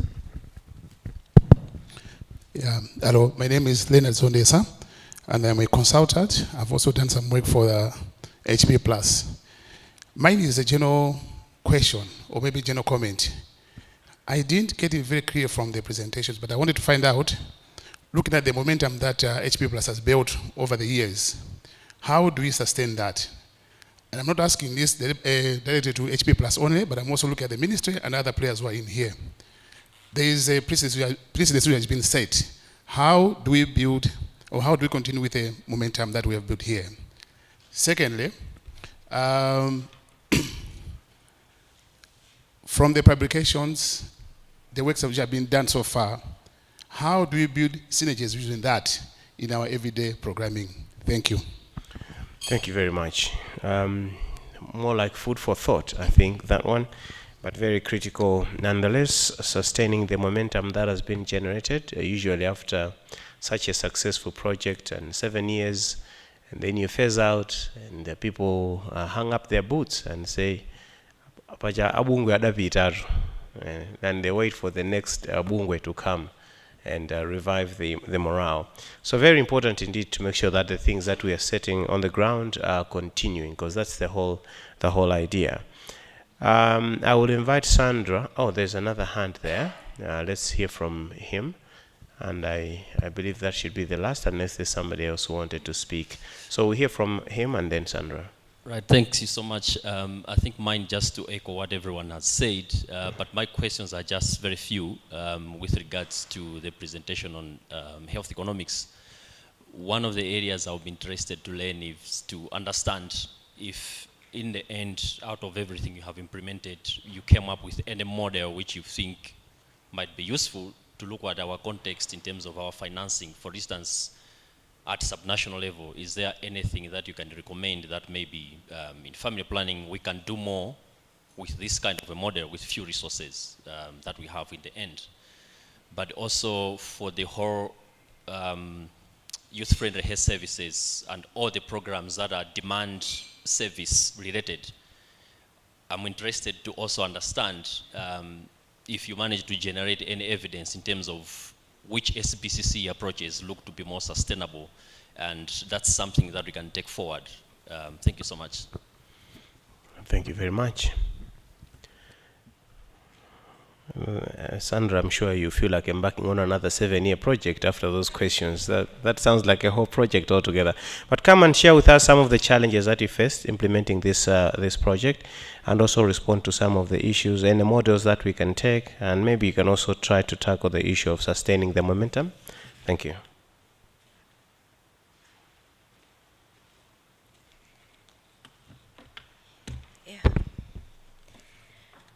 So we start with the challenges. So implementing a policy project is not easy. First of all, you need buy-in from so many players, and you need to first ensure that government can lead and government is in control, and that takes time, but you have to kind of remain resilient, have evidence to really back your arguments for government to take that on board, and then eventually you get the buy-in. But it does take time, and sometimes people give up along the way. But we've learned to also listen to what government is saying to us. So sometimes we go in with our own preconceived elements of policy and what it should look like, but government has a document and they also have a vision of what that should look like. So it takes time to kind of come to a compromise, but yeah, stay focused. That's one. The other one is private sector engagement. Everybody talks about private sector engagement in the public sector. And the challenge there is we don't really know what that looks like. We don't really have the mechanisms in place to help us with private sector engagement or the models. But what we found on the project is that private sector are really very willing to work with public sector. But public sector works too slow for private sector. They are ready to go. When they say, we want to support you and we want to do an MOU, the MOU must be done tomorrow and you must sign it tomorrow. Eh? Now, for public sector, and we all know, we NGOs, if I do an MOU, it's not Sandra just looking at MOU and going. Sandra will go to Olive, Olive goes to so-and-so, then we go to government, then we wait. By the time the MOU is ready, private sector has forgotten you, is what we found. And we did really lose like support from private sector in the youth sector because they were ready to go and we were not. So we learned that lesson very quickly. So that the next time we engaged with private sector, we made sure we had all the ducks in the row first, so that when they are telling us to throw things, we basically had those ready. But we really need mechanisms in which to fast-track private sector engagement. We need solid models in terms of what public sector engagement looks like with private sector. We also need to define what private sector is. Usually in the public space, if we work with PSI, we say, we've done private sector. Yeah? By virtue of their social marketing, la-di-da-di-da. But really defining private sector is also a challenge, but also keeping up with them. So those are some of the challenges that we have, and you do lose opportunities but you have to kind of learn from the lessons and kind of keep going. I think at the district level, what we found as a challenge is that they don't have the same level of understanding of the policy as you do. When we do dissemination, we invite people to the dissemination meeting and we choose who we think should come, but they're not the ones who actually implement the policy. And so it takes us time when we go to the district level to get those who are actually implementing on board with the policy.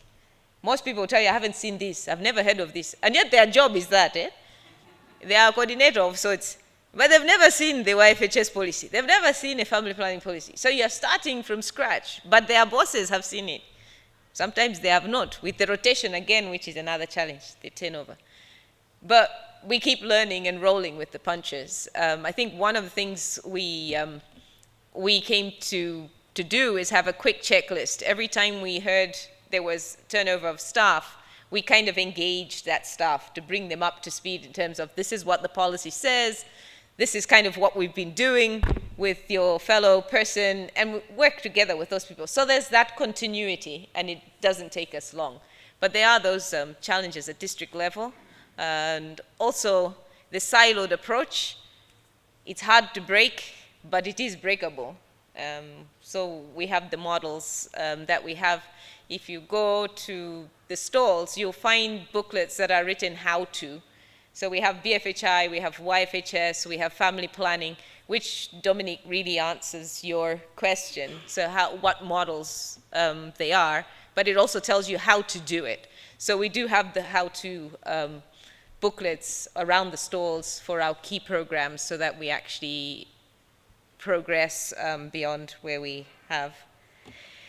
In terms of demand creation, SBCC, our project was not highly SBCC at that point, like really developing messages, because we had designed a partnered approach using either government existing messages or other programs. At that time, there was Go Malawi with the Pamawa project.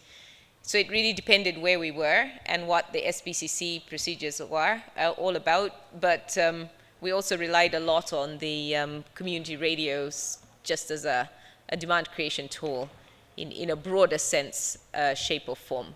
But we do have some lessons learned as well around there. In terms of what sustainability looks like, Job, how do we sustain?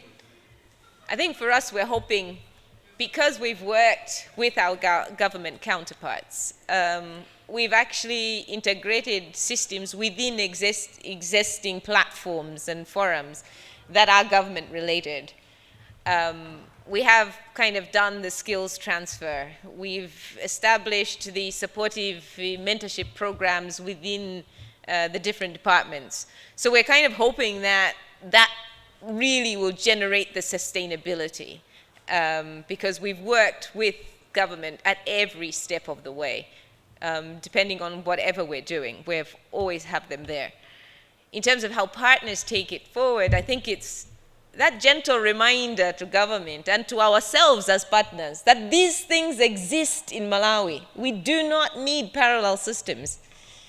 Because we always come and say, oh, we must have another forum. But there's a technical working group. So we must recognize these things that are already in place and bolster them, add more, bring them more. That will help us sustain the momentum instead of always creating new when things are already there. Yeah? If they say, let's fix what is there, we only throw out how long do we keep our cars? Eh? Malawi too. If you throw away a car, you've had it for 12 years. So let's try and use the same thinking and make sure the existing service systems. So that would be my advice, Joel. But I'm sure everybody has their own thoughts on sustainability, keeping the momentum going, etc., etc. I can leave,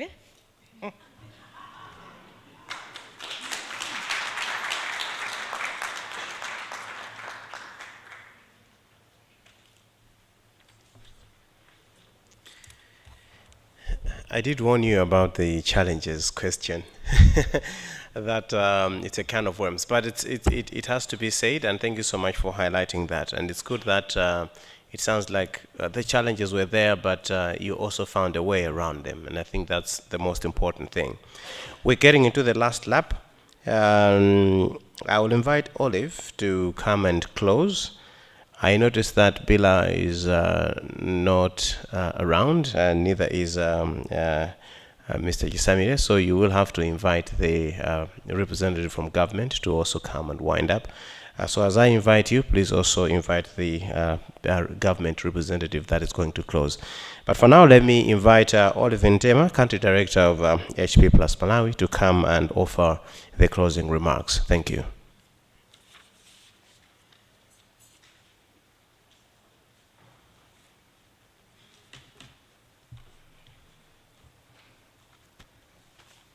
Thank you, Job. Yeah, what a great meeting we've had. I recognize that the Bila has left, but in his place, we have Violet Ochardson, who will say closing remarks for on behalf of USAID, and also Dr. Pio, Dr. Gerard. Dr. Gerard, you represent Minister of Health to close. So, thank you all for participating in this event. It is my sincere hope that the results that we have shared today and the recommendations proposed will form part of the future of policy, advocacy, finance, and governance in Malawi.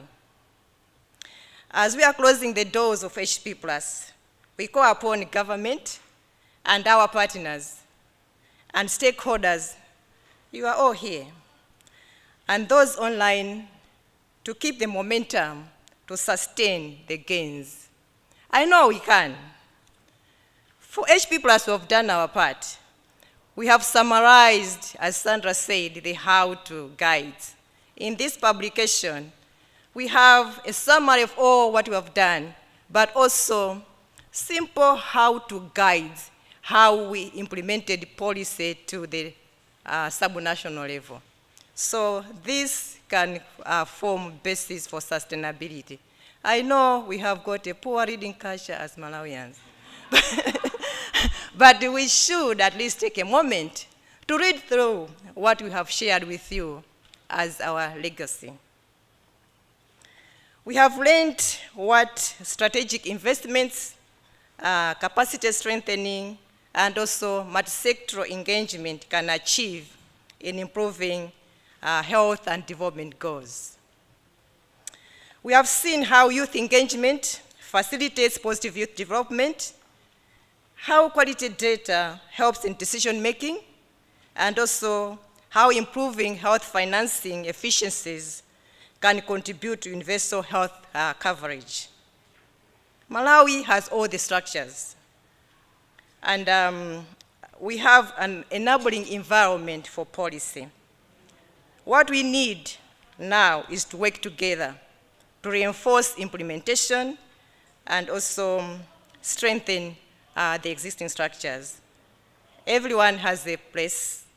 We have a role to play in the policy work. So we need strong collaboration to maximize the health gains. I'm confident that what we built together over the past 7 years will sustain beyond the project. And we have re-emphasized this statement all over again, and I'm emphasizing it now. We know that we have formed a strong basis for sustainability. A big thank you to Minister of Health for the great collaboration and policy guidance over the 7 years. We did enjoy our working relationship. Dr. Piri, Dr. Gerard Mantaru, please convey that to the senior leadership of Minister of Health. We have worked together with the Minister of Health, but also the other key ministries that we have been mentioning since morning. Our working relationship has been very good. We talked about Ministry of Youth, Gender, Education, Ministry of Trade, local government, and also their structures at the subnational level and community. Thanks to you all for the collaborators. I know I've collaborated with so many partners. We have mentioned them since morning, whether civil society organizations, MPs, youth, faith leaders, the media, University of Malawi. Sorry, Dr. Kaneka, we didn't pick that. But it's not like it's not a priority. It was a priority activity. We have achieved so much. So to isolate a few was a challenge. We acknowledge that, Dr. Kaneka. We also appreciate our implementing partners, USAID implementing partners that we have worked with, and also other donor implementing partners. To USAID, we say thank you for the financial support, the guidance, the trust that you had in us, and the good working relationship. We enjoyed it. Thank you. Finally, I should thank the engine behind all this success. My HP Plus colleagues, can you stand up? We need a clap.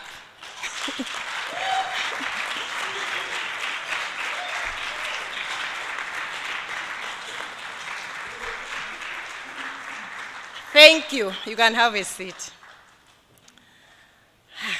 Yeah, words fail me. We're a great team, and we have achieved a lot. Sunita, great job for leading the entire project. I envy you. Thank you. We hope that all the approaches, results, and lessons shared with you today will continue through all of you as stakeholders here present and also those online. And let me close by wishing each one of you, each one of us, a safe travel back to our destinations. May God bless us all. Thank you.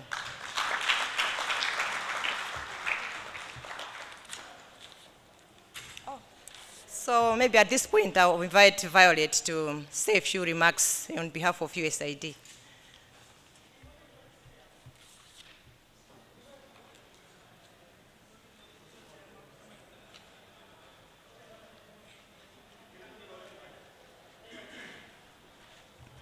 Good afternoon, ladies and gentlemen. I'll be brief because I know that sugar levels are a bit low, if you're like me. But on behalf of the United States government and on behalf of USAID, I'm so happy to have been a part of this closeout event for the Health Policy Project. I was there actually right from the beginning when the project was starting, and to have seen it through the design, the implementation, as well as the closeout, I feel very honored to have had that opportunity. As earlier indicated by the division chief in his remarks in the morning, Belai Mengistu, the US government through USAID, working hand in hand with Health Policy Project activity, has helped expand health services for Malawians, reaching the most vulnerable and disadvantaged communities. We have seen together this morning the depth and breadth of activities that the Health Policy Plus activity has managed to implement. Health Policy Plus has worked at the policy level. They have worked at the implementation level. They've even worked also at the grassroots level, with so many implementing partners from the government itself, the Ministry of Health, Youth, and Ministries of Gender.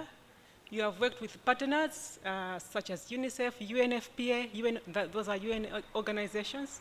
You have worked with civil society organizations, faith-based organizations, and many, many other organizations to achieve these goals. For that, we say thank you. To HP Plus, I want to thank you on behalf of the US government and USAID.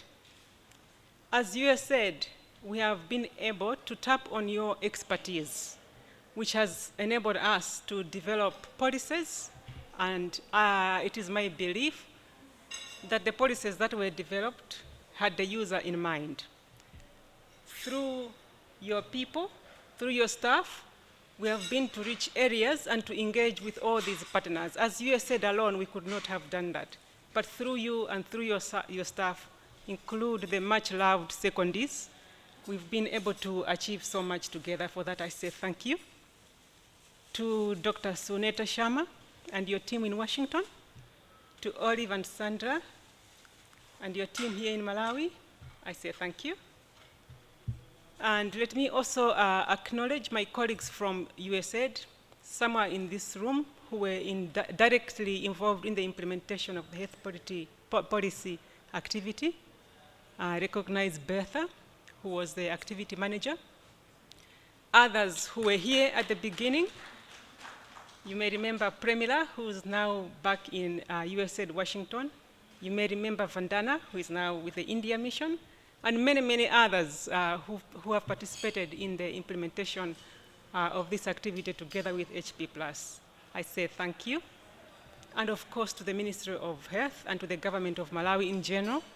Thank you for giving us the space for us as USAID and through our implementing partner HP+, to advance our mutual goals for the health of Malawians.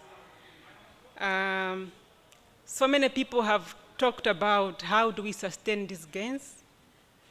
I want to echo what Sandra said in her remarks as she was finishing, to say that it is my belief that the health policy project has built enough capacity and they've put in place systems that will enable the Ministry of Health and the government of Malawi to sustain those gains even when Abungwe anachoka, even though the project is ending. So I want to thank, to end my remarks, I just want to thank the organizers of this event. You agree with me that it has been a well-organized event.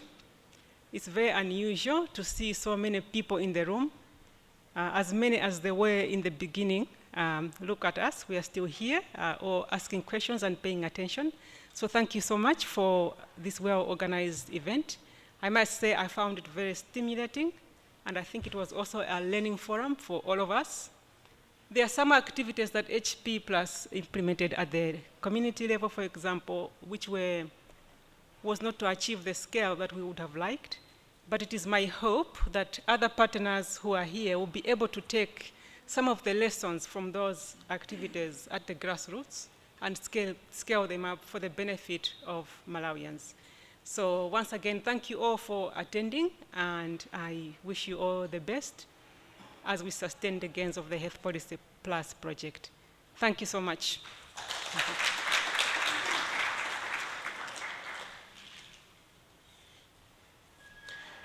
Thank you very much indeed. Let me now invite Dr. Gerard Mantalu to come forward and speak on behalf of government. He's the Deputy Director Planning at Ministry of Health. Dr. Mantalu.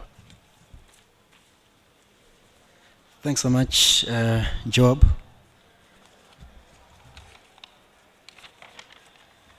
Yeah, just want to recognize Dr. Henry Piri, Deputy Director of Reproductive Health, Madam Olive Tema, Country Director for Palladium, Dr. Sunita Sharma, who is Global Director for the HP Plus project and also Vice President of Palladium. Also want to recognize our development partners in this room and implementing partners and faith leaders, the youth and the media, and ladies and gentlemen. So I'm standing here representing the Secretary for Health, and yeah, I just want to start by really expressing our gratitude to Palladium and the Health Policy Project team. We are really grateful for the collaboration that we enjoyed for the past 6 years of the project. I could not emphasize the words that Olive said in terms of our working relationship. I think to us the most important thing was that the project was implemented government's way, and that's why when we discussed the issues of sustainability, that may not be a big challenge to us. At least I know there are quite a few elements that were implemented at the national level, and we're not just saying that. There is the support that the secondees provided in various departments in the ministry, and the capacity that was built in that regard. So, and that every time that these kind of initiatives were being developed, it was conservative. We were indicating our priorities, and those priorities were being supported. So we're really grateful for that. We also want to thank USAID for financing this project, and also the approach that the US government is taking in its collaboration with the government of Malawi. The country development strategy of the US government clearly states that the US government is now trying to help Malawi, to help us to help ourselves. I think it talks about helping Malawi to be more self-reliant in line with the Malawi 2063. So we just want to thank USAID for that. And if you saw in the achievements or the presentations that were made this morning, I think this theme of this project, supporting us to support ourselves, was really running through all the presentations. There was, like the youth empowerment, for example, supporting various departments to, building capacity in different departments at the national level, but also even building capacity at the district level. So there is that strong element of really supporting government to support itself or to become more self-reliant. So we really like that, that kind of approach. I think it's also worthwhile talking about some specific areas where this kind of thinking has been reflected. There was discussion about health financing and how there was support towards making the health sector be more efficient in its operations, and also strengthening governance of the sector. I think governance is an issue that all of us as Malawians know. We are not in a very great state as far as governance is concerned. And then there's also this multisectoral approach in terms of health development. Just to indicate that we are developing a health sector strategic plan 3, and these 3 points are the ones which are really being emphasized. Looking inwardly for financing, so strengthening domestic financing, which is an area that this project supported, and then strengthening governance across all levels, and then also having a holistic approach to health development, multisectoral, other than just looking at health, but involving other sectors in developing health. So we are really glad that this project took this kind of thinking, which is already being entrenched one way or the other, either through the implementation of the vision, but also through the way the vision is being implemented by sectors. So we also have to say that we are grateful for the follow-on project that's being developed, and we think that it's our expectation that the same principles that were used in this project are also going to be applied. That is mostly making sure that government is leading, and then that government priorities are the ones that are being implemented. And indeed, also, to ourselves, maybe the more important thing is whether there's a follow-on project or not, but how can we on our own as Malawians really embrace these achievements, build upon them with our own local resources. Because most of the times we're always looking at the next project or that project, but the vision, Malawi 2063 is really encouraging us to really look inward, to really look within ourselves, be more efficient in the way we implement and make sure that these gains are being sustained using local resources. So it's really a challenge to all of us here. Let me just once again thank all of you for actively participating and being here up to this time. Yeah, thanks indeed for a very well organized meeting without technological hitches, as is usually the experience with big meetings like this. But it was so flawless. Thanks so much to the organizers. May God bless us all and bless our country. Thank you.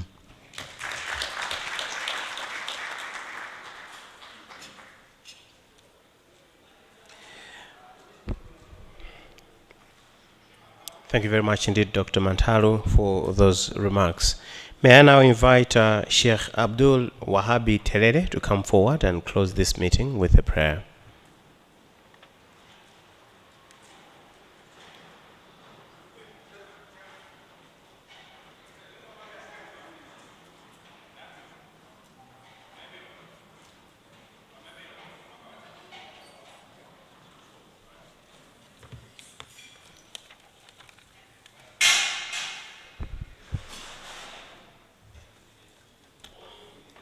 بسم الله الرحمن الرحيم الحمد لله رب العالمين والصلاة والسلام على رسول الله صلى الله عليه وسلم وقال تعالى واتقوا فتنة لا تصيبن الذين ظلموا منكم خاصة ربنا آتنا في الدنيا حسنة وفي الآخرة حسنة.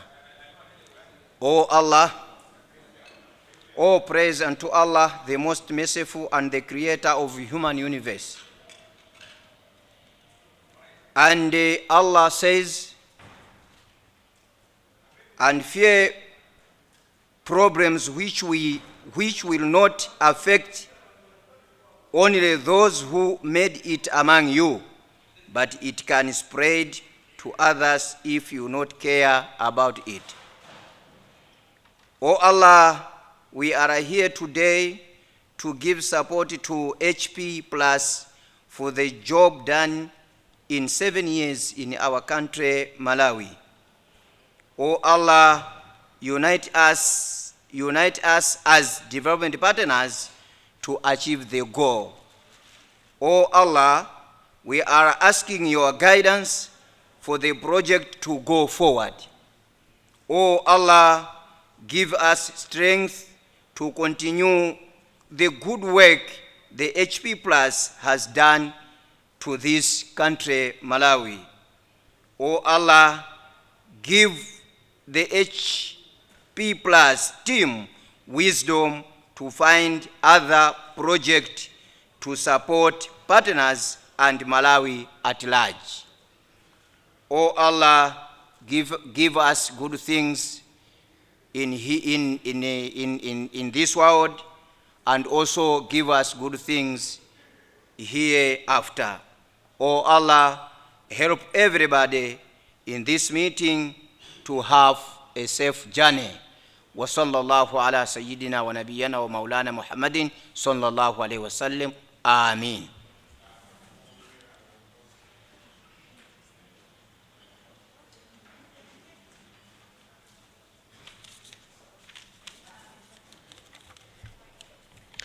Thank you very much indeed, Sheikh Abdul Wahabi Terere, for that closing prayer.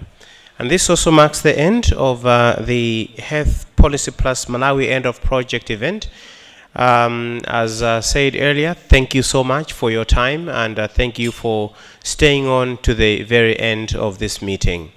There is lunch that has been prepared. There were meal coupons that were being passed around. If you didn't get one, you can go at the registration desk and get one. Lunch is going to be served right in this room where we had our refreshments earlier. So you will have to stick around so that you can be served lunch.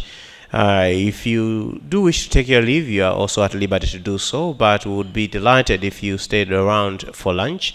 And please familiarize yourself with the stuff that's been laid out in the pavilions. We would really appreciate if you've got any comments and questions, you can leave them on those pavilions. Otherwise, thank you so much for making it to this event, and enjoy the rest of the afternoon. Let's give a round of applause to our HP Plus team. Thank you so much, and enjoy the rest of the day. Thank you. And thank a round of applause, the Facebook and media team. Thank you.